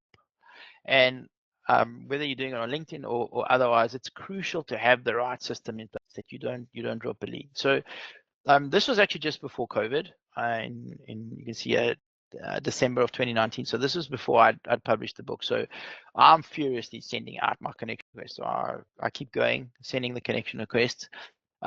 We have the thanks for connecting. So this is now the 10th of December, right? And so on the 16th of December, just to prove to you that accountants don't have a life, when he's got half a chance to breathe, he writes to me and says, "Hey, James, my first priority for 2020 is to increase my client base. I'm a smallish firm in Port Elizabeth. Other stuff will come along and become more important as the practice grows." So I'm a bit unhappy, but I'm like half sad because I know this isn't going to happen now, but all right. So I keep the conversation alive. I'm busy, right? I'm writing the book. I had a lot of work to do in that December to get it ready for launch. He's gone on holiday, and then Cyril gives us the big announcement at the end of March. And like everybody else in South Africa, on the 2nd of April, I wake up and I say, "Well, Bliksem, what now?" Okay. So now it's like, okay, I've dropped the ball a little bit. Best I go and sort all this nonsense out. But I've got a system, right? So maybe I dropped the ball, but they're still in my system. So I go back, pull him out of the system. I send him another message. He says to me, "Cool, we meet on the 7th of April." And he became a client, I think, the next week. So if you look at this, right, this goes from December to April. That's 4 months. It took me to close this client with dropping the ball in between because I was too busy doing other stuff. So it just goes to show, if you have a good system, you want to be able to close literally anything that you can. And that's what you want to do. You want to go from losing potential leads to closing literally everything that is possible for you to close. And then the last 2 bits are very quick for today. It's just a little bit of automation. If you think about it, automation does a lot of the heavy lifting. I'm a big fan of automation. I mean, that's really what AI is. we've been quote unquote using LinkedIn AI for a long time. AI has just become a lot more commonplace, so everybody thinks about it. But anytime you can get a robot to do something a robot should do, so that you as a human can do what you should do it, right? And really what it does is it takes the manual drudge out of it. You guys know how hard you work at prospecting. It's like, no, just click a button, get it to send your messages. The only time I need you involved is when they answer, and now the human must be involved. So it takes a manual thing and it really automates it. And that's the way that it creates a fantastic system. And then the last bit is closing the sale. All of you can probably do that quite effectively at this point. It's a case of listen to the client and give them what they need, right? Don't sell them, just give them the solution to the problem. Remember, we spoke about that earlier, that they tell you they have. So next time you talk to someone, listen to what they say and then solve the damn problem. That's all you got to do. You can upsell later, but just solve the problem. Get the first sale, get them as a client. After that, life becomes a whole lot easier. And that takes all those people from being prospects to hopefully being lifelong paying clients. And that is a mouthful, but there we have it. All right, I'm going to take a breath and give you guys a chance for questions.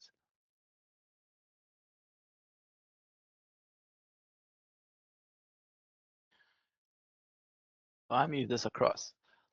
Are you guys still seeing the? What are you seeing? We see you. You see you now. Oh, okay. And do you not? Yes. Do you not? Am I still sharing the PowerPoint or not? Now you're sharing No, us. it's not sharing. It's behind the okay. Microsoft Teams. Teams, yeah. All right. Well, let me look you guys in the eye, then I'll move it across. Do you guys have any questions?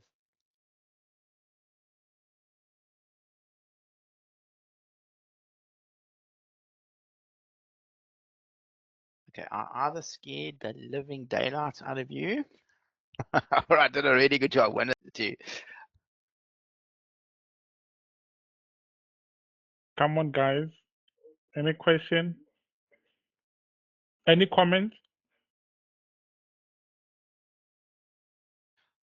Are you guys excited at the prospects? Did you have any aha moments? Okay, well, we got one. It's going to be you and me, I guess. Chris, what are your thoughts? No, I'm happy. I'm good. What I like, I think the first part where you mentioned you struggled there a little bit. You said how many paychecks did you get in them? How long did it take you to get paid? Because I'm more or less in the similar position as well. I remember when I started. I didn't. You didn't get paid. I never got paid. No, it was crazy. Yeah. My first salary in a sales environment was $250. I think in 3 months starting the job, $250. And the second pay job, the second salary came in after 6 months and was $750. Yeah, it's a tough one. 750 rand. 750 rand, yes. And 750,000. No, no, 750 rand. Things have changed, eh? Yeah. Can I ask quickly? Do we want a quick leg stretch before we come back? Yeah, let's do that. Okay. So back say at 4:05. 4:05, sorry. It's 2:53 now, so that's 7 minutes plus 3. So okay, cool. Say 10 minutes. 100. I'm sure there's some questions and things. Everybody just quickly take a break, grab a coffee, come back, energize, let it flow, think about it. Let's get back at 3:03. Okay. All right, cool. 3:03. 3:03. So you guys know now.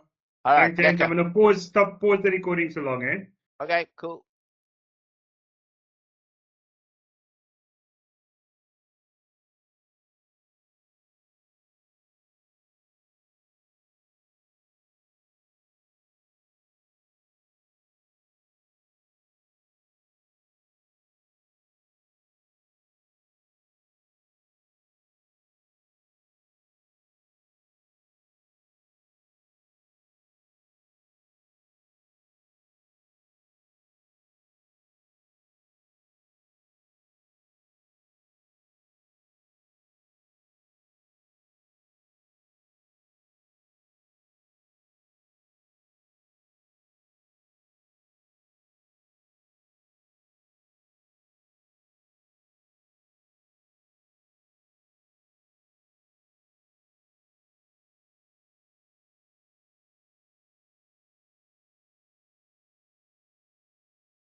Hello, hello, hello. How's it? There's a fine for everybody back at 304. Just kidding. Chris will be taking the fine for everybody. It's a drinks fine, Chris. Imagine So, 305. Oh my God. Yeah, no, 305, we are issuing bottles there, James. We're giving bottles.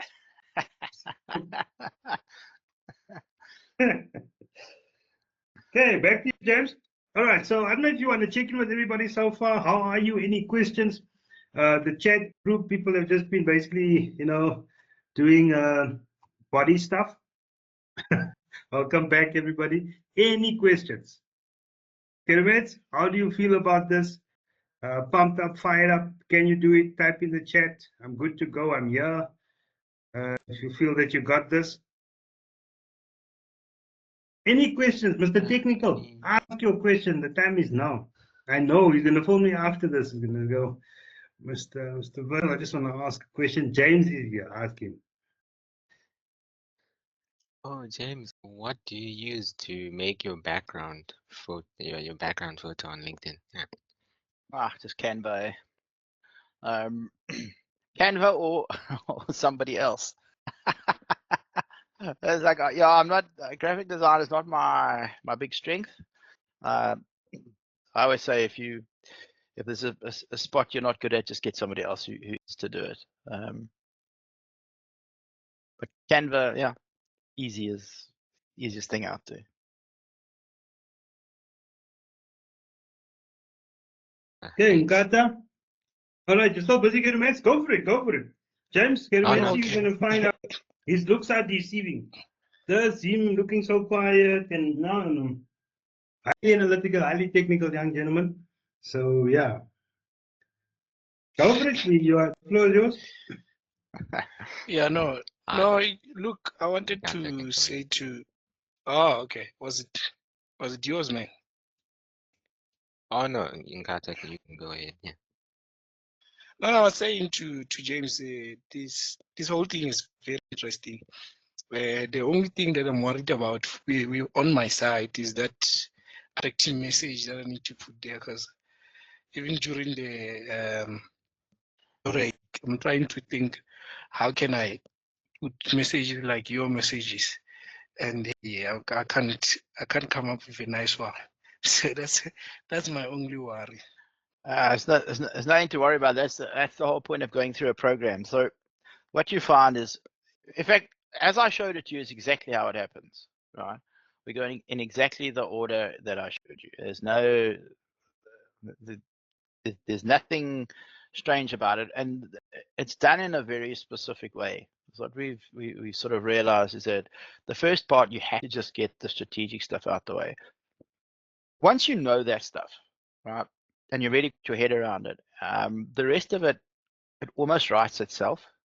I don't want to say it writes itself, but it almost does. And also, what we're starting to do is we're starting to use a lot of the AI capabilities. So AI is quite interesting. AI can get you into a little bit of trouble, but take say ChatGPT, for example.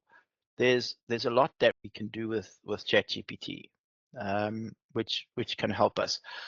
You have to be very careful with it, because I come back to that point that I made of authenticity. But when we can take information relating to ourselves, which this process is designed to do, and you feed that information to ChatGPT, and then you ask it for answers, it will help you tremendously. So from a space where you'd have been totally clueless, even if you just went and you asked ChatGPT, it would give you something half decent to start with.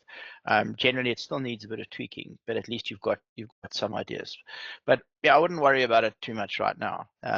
It's a process, and each step in the process takes you one step closer, and it becomes fairly logical and obvious as to what to do. All right, perfect.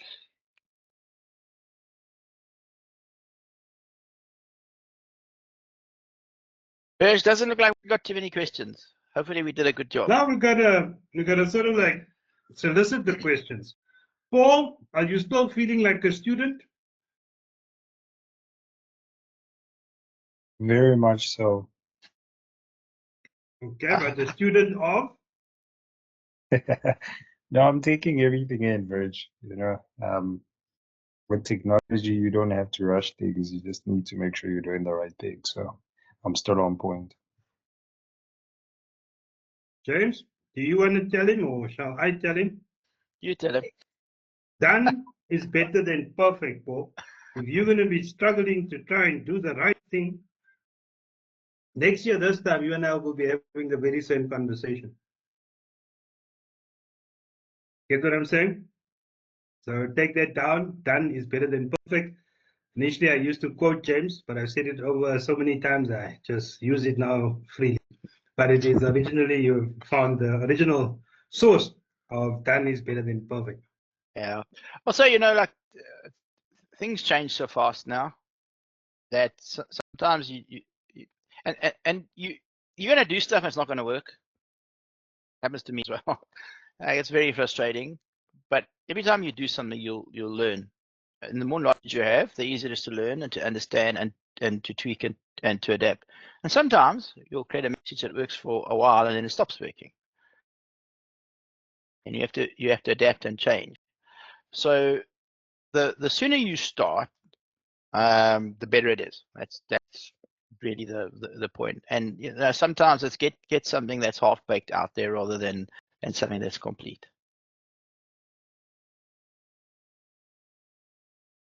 Good minutes? Oh yes, which calendar do you use to get people to book appointments with you? I use a thing called 24 sessions, but it's probably not what you would use. I actually use two. There's another one which is called iCal. You get it from AppSumo. I think it costs $39 lifetime, and it's beautiful. It's an amazing little calendar. If you've got $39, go buy it. It's like one of the best investments you'll make. Obviously, you can use Calendly. You've got a free option, which is not fantastic, but it'll do the job if you're starting and you don't have any money. The Calendly paid version is very good, but yeah, $39 for lifetime. Can't go wrong with iCal. James, maybe just put that in the chat for the guys. Amy? iCal. No, hang on. Let me just sorry, not iCal, TidyCal. What am I saying? Let me find you the link. 1 second. Here it is. Okay, then back to Pauline also. Pauline, Paul. So Paul, I think in this, when you're doing this kind of thing, it's and in sales, learn to fail fast. There you go. But fail forward. Very importantly. So don't let it knock the wind out of your sails if it doesn't work out. You get up on that and you try again. But do it quickly so that you know whether it works or not. So get out there, pull the trigger. But obviously, this is now bearing in mind that we're going to go through the steps with James. James is going to take you through the process. You're not going to now be expected to do everything he showed you now. No, that's not the purpose. Today was literally just the introduction. And then also to get the buy-in and commitment from yourselves, because as I said, James is sacrificing and offering his time, and that is the payment. The payment is you completing, showing up every single week, doing the assignments, getting the work done, and making a success of the model, and ensuring that you change the trajectory of your sales, get your niche, get out there where you need to get. That's the reward. But he is definitely going to need, like he said to me, the commitment of the individuals that say that they are on board to make this done. So if you're on board, I think type in the comments chat OB to say that you are on board. Yeah. So there's a little bit of work to do up front to get the system going. But once you've got it, then you're actually in a great space. So the day-to-day management of this thing is not hectic, right? Because if you think about it, what do you got to do? You got to get 100 connection requests a week, which is 20 a day. You got to send them, and then you got to answer whatever comes back into your inbox, which you're doing anyway. Right? So that's not like that's an exceptional hardship for you. You're gonna be doing that part of it anyway. the one thing I will tell you with the system, even once you get it going, the key thing is consistency. As long as you just keep hacking away, even on days when you don't feel like it, or days when you don't need new clients, you just keep doing it, so that on the days that you need them, they're there.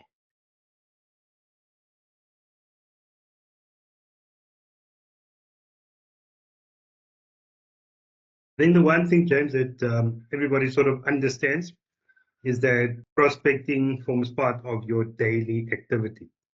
So we've done the calendar bit, we've shared the calendar in terms of using the funnel, so that you can get your 5 appointments per day, so that you are able to segment your diary, do the time management, and ensure that every single day there is time set for the activity, for doing this prospecting, because this forms part of your prospecting. So if an hour is set aside for prospecting, you're going to spend an hour a day or an hour a week focusing on doing this, making sure that you are able to generate more clients for yourself.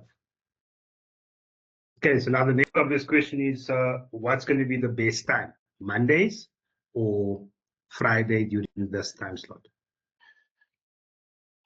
So Monday is not good for me currently. So my best times at the moment are Thursday and Friday. Okay. If we do stuff later, can do on a Tuesday after 3:30.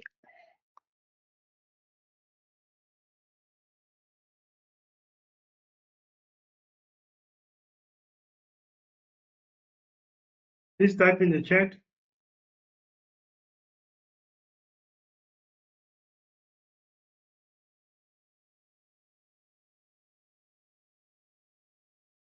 Oh, what should we type in the chat?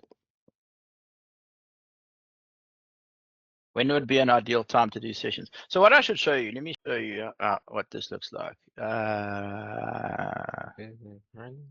I'm still sharing, but I'm not. Okay, let me move that out the way. I prepared some other stuff because I thought you'd have questions. So this is typically how it works, right? So let's say we did the Friday session. Let's say we pick this session. So how this goes is there's a Friday session where I teach you the piece that you need to know. Then I'm going to give you some collateral. Okay. Stuff. Worksheets, templates, checklists, standard operating procedures. Might even give you some ChatGPT robots to play with, etc., etc. Then you'll go away and you'll implement what you've learned. So what you're doing in the implementation is you got to think about this as this is your own business, right? So you're actually implementing specifically your attributes, your particular personal circumstances as it pertains to your business as a financial advisor. Then you're going to try to apply that to obviously what we've learned. Then we'll have the next session, whatever that is, right? Now, before that, we'll have a Q&A session. So we actually have 2 sessions a week, not 1, right? So the first session is to teach. The second session is if there are any issues, we go through them. If you want to ask any questions, you ask questions. If you've had any successes, you share it with a group. You don't have to worry in the scenario that you're in, because you're all going to have different niches, different people you speak. It's not like you're stealing somebody else's clients. It's never going to happen, right? So the more you share with each other, the better it's going to be for everybody. So that's the process, and then this will continue for as long as we run this. We'll have to see what we agree on and what we want to try, but as long as we consistently run through it, that's what you do. So there'll be a training day, you do some shit, we do some Q&A, training day, do some stuff, Q&A, and that's the process. It just runs through until we achieve what it is that we want to achieve. Yeah, so that's what you're in for this. So typically, and again, it'll depend on how aggressive we want to be, right, and how much time you want to spend. But I know when we did this the first time, I think we put 3 hours aside, like we did today. Sometimes we used it, sometimes we didn't. To go through stuff. So let's say that's the Friday session. Let's say it's the live sessions. So we book it for 3 hours. If we use it, we use it. If we don't, we don't. This session tends to only be an hour. Okay. And sometimes it's 10 minutes. Sometimes it's half an hour, whatever. But I don't think we ever went over an hour on the Q&As. So what we found with the Q&As, right, is early doors, while guys are finding their feet, not so many questions, because you're not really sure what's happening. What we found is actually once we started to actually implement, so once we got to kind of this phase over here, right, where we were sending messaging, sort of 5 and 6, particularly once we put some automation onto that, then the guys started to really have quite a lot of questions. And then the Q&As really heated up. And what often happens in the Q&As is we start with something and then we kind of like go on a tangent, and you actually learn a whole bunch of stuff that might not be quote unquote directly related to this, but it's really valuable anyway, which you wouldn't actually have picked up had you not been on the Q&A. In fact, even myself, when I do a lot of because I'm always on other people's programs and watching stuff, the Q&As are always the most valuable. And even when I watch the replays, I always watch the Q&As because that's where they ask the real questions. You almost, so on the sessions you learn the structure. On the Q&A you learn how to actually do it, if that makes sense.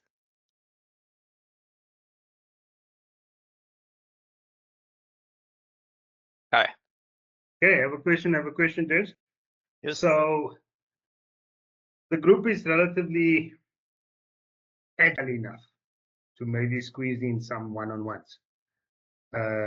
Yeah. Coaching type vibes. Will you be able to accommodate that? Yeah. Okay, awesome. So that's done on an individual basis. It's not you speak with James, you ask him to set it up.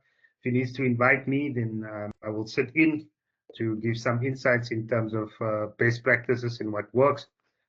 Give some guidance in terms of making this a success for you.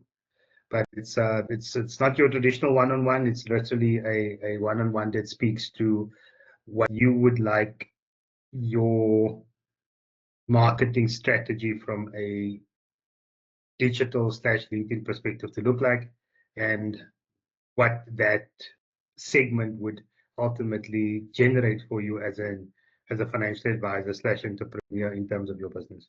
So it just literally gets stuck into it, and it's personal, it's one-to-one. Whatever stays there. I think James does record the sessions and he sends you one back to you. So it's literally the opportunity to sit with a world-renowned specialist who his name is James, as far as that's concerned. Yeah. So typically, like if you look at this process, right? I think the first step, what we would attempt to do is to get up to step 5. Okay. And then we'll kind of reassess. So step 5 is the entire system. So it's before we start the email and all that automation and all the fancy stuff. It's the groundwork. I always say to everybody when I'm talking to new people, because of the social stupidity, which is real, I'm saying, look, do step 1 to 3. Like, get your profile sorted. Even if you don't do it with me, fix it, because I promise you it's costing you clients. Even if you don't think it is, I promise you it is. So fix your profile. So I say, look, if you're going to go to the trouble to fix your profile and to get it to this point, seriously, how much extra effort is it to learn how to find 100 of these guys, 20 a day, and send connection request? And then the people that answer, you send a thanks for connecting message, and then just answer whatever's in there, right? And that typically should get you probably 1 to 2 appointments a week at this point. To scale past that, you generally need to do some other cool stuff. Email really does help you to escalate, but the first part at least gets you in the game. You're starting to build what's going on. Then you decide. So at this point, this is often where decision comes, right? Because those are 2 messages that I spoke to you about. Once you start getting into message sequencing, this is where it gets quite interesting and exciting. This is where you got to build other stuff, because now you want other collateral, because you need different reasons, you know, to get people to respond. And there's all sorts of interesting things that we can do here. And then you'll notice one thing I didn't speak about today is content. Never really spoke about content, because content, quote unquote, does not fit into this. That doesn't mean you shouldn't do it. just means you don't need it for this. This is very specific. This is outreach versus inbound, which is content. What we found is that the guys that do content do better with this. It just makes sense, because if you think about it, and if you're one of those guys, right, that's doing content and you're getting shitty engagement and it's not working for you, do this, right? Because what's happening is you're sending the wrong stuff to the wrong people. That's why no one's engaging. Pick a particular group of people, then start sending very specific content, and you'll see your engagement will climb, and then this thing again it hockey sticks. So that's something we can talk about. I'm busy playing around actually with ChatGPT to build some automation to create personalized content. So it's quite a challenge, but James, it's getting there. I'm going to come in here. Yeah, welcome to Momentum. Your challenge will not be a challenge at all. We have something that each advisor has. They have their own website through Find an Advisor. They also have their own mConnect page, where our very highly skilled marketing team have done their R&D, and they have developed content for the niches that a person would like to go into.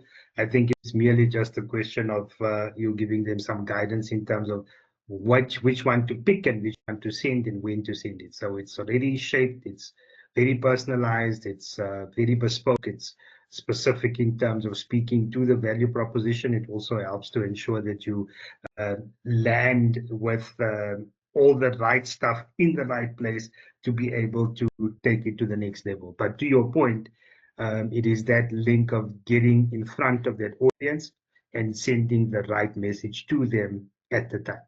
Yeah. So from a content sharing perspective, it's going to blow your mind once you see what the guys have access to in terms of the content that is already available for them. It'll be interesting to see that when we do it.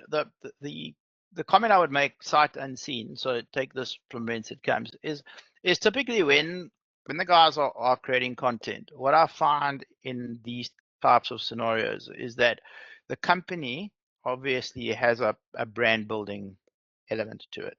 So a lot of the content is not to say that it's not good and valid content, but it's content that is building the Momentum brand, and it's got all sorts of stuff that it must and mustn't do. From an individual perspective, if you often take a lot of the content, because I see this all the time, right? I mean, I deal with financial advisors, I see the stuff they put in the feeds. They often put, and it's all companies, it's not just Momentum, right? Is taking copies of the content, sticking it into the feed. Sometimes it works, sometimes it doesn't. But the content is not personalized content in terms of the target market. No, relax, hang on. You and me will box on this, but I'll give you examples when you actually show me, because remember, each individual is building their own brand. They're not building the Momentum brand.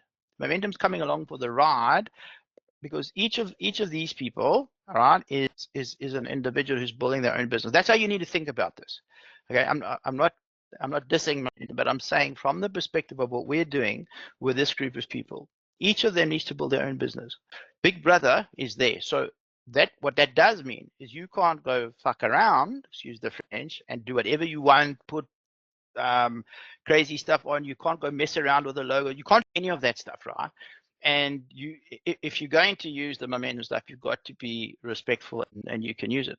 But a lot of times you might not use that, because that's not the way to build a personal brand. You can still talk about the issues, but you'll talk about them in different ways. So stuff that marketing department cannot create. For example, give us a case study of what you did with one of your clients. What was a problem that you solved? How do you do something? Oh, I've got this issue. How do I solve it? So content's an interesting one. And to do well on LinkedIn, you need to do some personalized stuff that builds your own brand and speaks again specifically to your target market.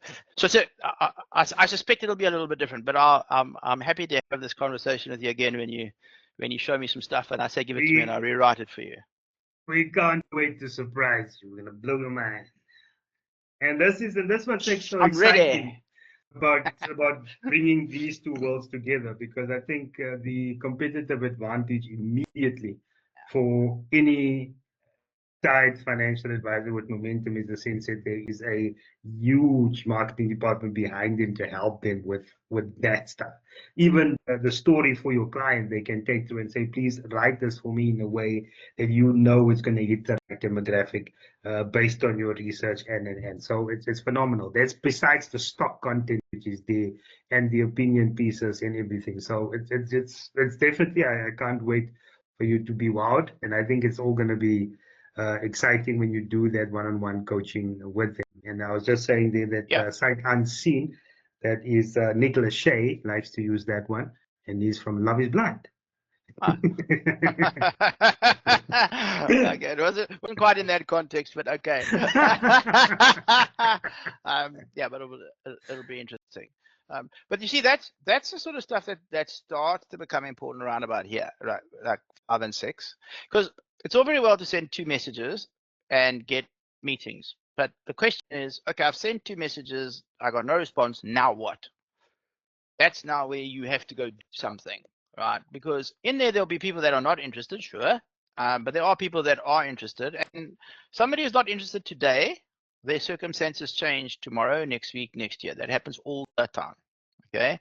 And as long as you've been sort of top of mind, you're there or thereabouts, and suddenly they have the need. No, who was that person? Oh, it was Paul. I bet. Let me just reach out to Paul, and that's how this game is played longer term.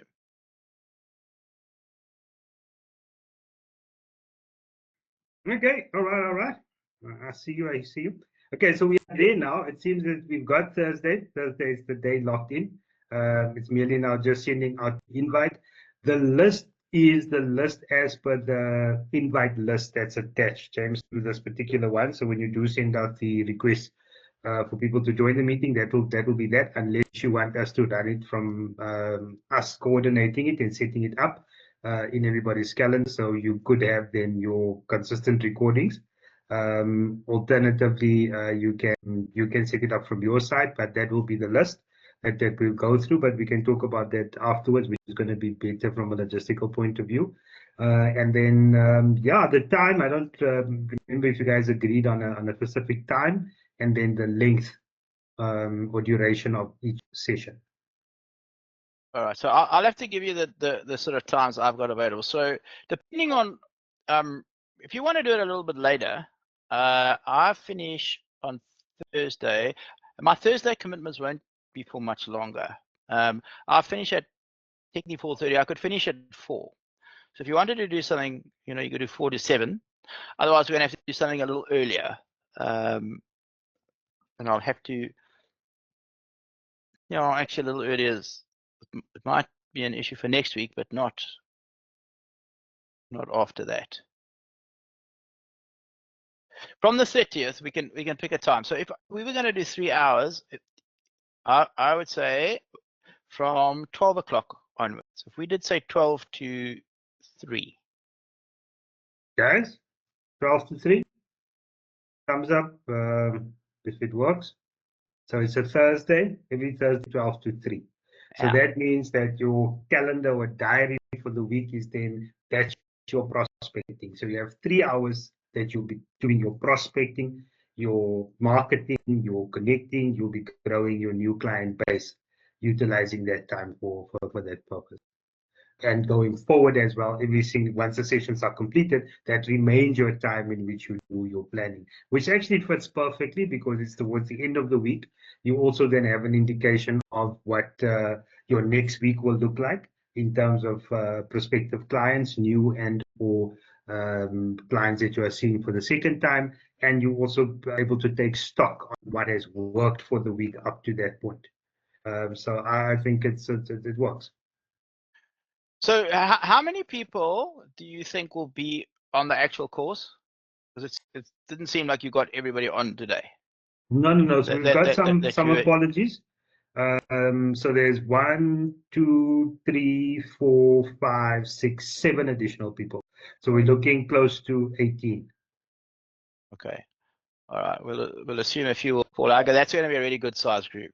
No, okay, we don't need anybody to fall out, because if a person falls out, then that means they're going to fall out somewhere else, which is that they no longer might be wearing the M, because this is going to help with with their business and production. Well, I suppose I do And- have you driving it, which I don't have and in keeping the other thing. contracts and that's Okay. why I when you mentioned this to me last year to say, look, I mean, I've got some time, I can sort of help, I was like, yes, please, because I firmly believe that this group of individuals can be the next most successful financial advisors, the next stars out there. It's just a little bit of help, and they at the right frame of mind, and also I'd say dexterity to be able to combine a digitized solution with a more traditional one and a blend to take them into the next level. All right, cool. Can we do Tuesdays? Can we do Tuesdays at 4 o'clock for a Q&A? Okay, that's an hour, right? Hour max. We won't book more than an hour. Okay. I think that's fine. Gives time to prepare. So we go Tuesday, Thursday. So we'll start on the 30th then. So not next week, the week after. And then the first Q&A will be on the 4th of February. Okay. And that should Are give you, everybody. James, that's a lot of, so you're giving up what, 4 hours a week? Is that okay? I mean, I know Yeah, you but like this stuff, but the Q&A is the most important stuff, because that's you where know the we're guys. not paying you for this, right? You're way over Yeah, there. but the problem I get is, you, all right? if you That's you fine. don't We do have it, to say- it's tougher to Yeah. get results. The whole point is to get success, right? So we do what we need to do that. Okay. It's quite simple. So I'd rather do that, and then the one-on-ones will be where the guys need it, or they've got an issue or whatever, then we can fit Okay. that in. So we're good to go. We'll see. Okay, so yeah, maybe if you can send me a list of everybody, just name. What do I need? I I need think name. what people can do right now is they can put that in the chat. Yeah, but if I'm gonna do for everybody, like, let me just do the whole thing. So I need a list of names, mobile, email. Okay. LinkedIn, Do you want to and- put your email address on, and then LinkedIn everybody profile. can email you one time? Yes. Because then you've got their direct email address. You guys are able to work, and if you need to chat to them about things and they have specific requests, then they can deal directly. How's that, people? Yeah. Mm-hmm. What about your other guys that are not here? They will have access to the recording and the access to the chat. So we'll just ask them to go and watch it, and then they commit. Whoever is on sending you the email, giving you the confirmed commitment, James, those are the people that I believe you can comfortably work with. If Okay, that makes sense, right, Kirimet? I mean, it's like your level of commitment. You're saying, I'm buying in, here's my details, I'm ready. Yeah. As So opposed to us, no- yeah. Name, mail, mobile, LinkedIn URL. Yes. And I think you can find your advisor link as well. Yeah, send me that. Actually, it's a good idea. Yeah, send me that.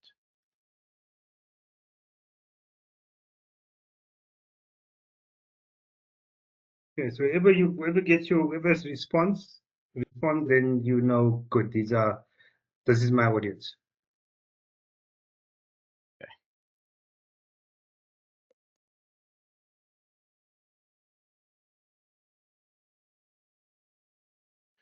Right.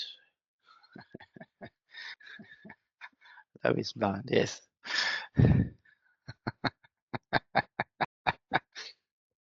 Christopher.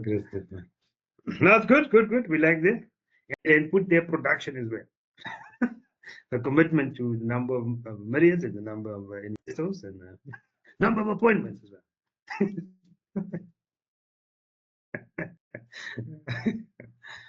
Yeah, sure. Now I'm excited for you guys.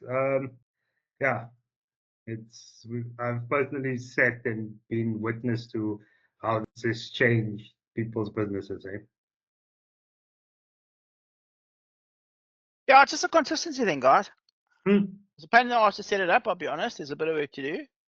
It's actually not really a pain in the ass, because what's really cool, right, is that you're going to get to learn actually a fortune about marketing.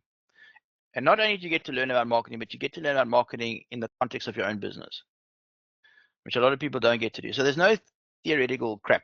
This is like the stuff we do every day. This is what works. Yeah. All right. And the main thing is this, obviously, is like it's the consistency. Be careful, your mind is gonna play tricks on you. Believe you me. You're gonna feel, ooh, I can't do this. Ooh, I don't feel like, ooh, and there's a lot of that. But it's about showing up to every single session and working through it. The first 15 minutes might feel, ooh, I'm tired. I can't do this. It's daunting. And then as it goes into that session, you'll find, shoot, 3 hours are gone and you've learned a lot more. So every single week, check in and as well, Q&A as well as the actual session. Make sure that you are there. It's about showing up. The first thing to do is to show up.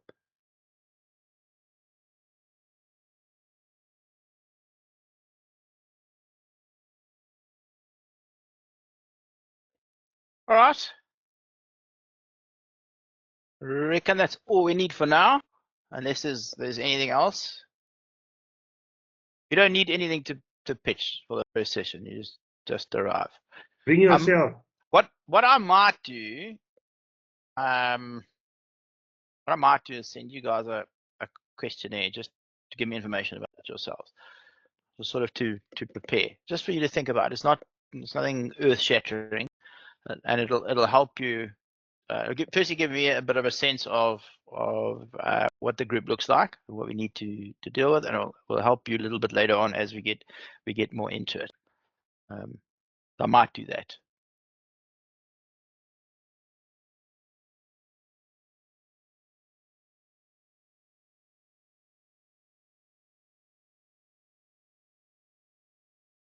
All right. Anything else, or are we good to go? No, I think we're good to go. I think I've said a lot. It's better than in the past, so yeah, I'll keep it there, James. Okay. As I said, 2025, new year, keeping my words.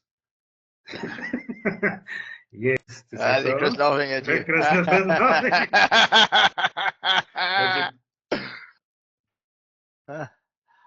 Okay, lekker. All right.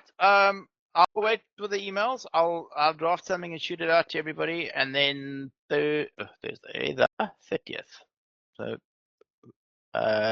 not next week, but the week after, we'll get going. Give me a chance to do a little bit of prep for you guys as well, because I want to create something specific just for us. We'll work through it. All right, lekker. James, then only last thing for me. Thank you very much. I personally appreciate it. I'm sure the guys do as well, and will more so that they get involved with it. But yeah, thank you. 4 hours a week. I wasn't expecting 4 hours a week, but yeah, thank you. Lekker. All right, guys. Well, thanks for attending, and yeah, we look forward to hitting the ground running. Here we go. All right. Thank you, Sight James. unseen. Thanks, guys. Sight unseen. Just pitch. Sight unseen. All right. Thanks, guys. Bye. All right. See you soon. Okay. Bye.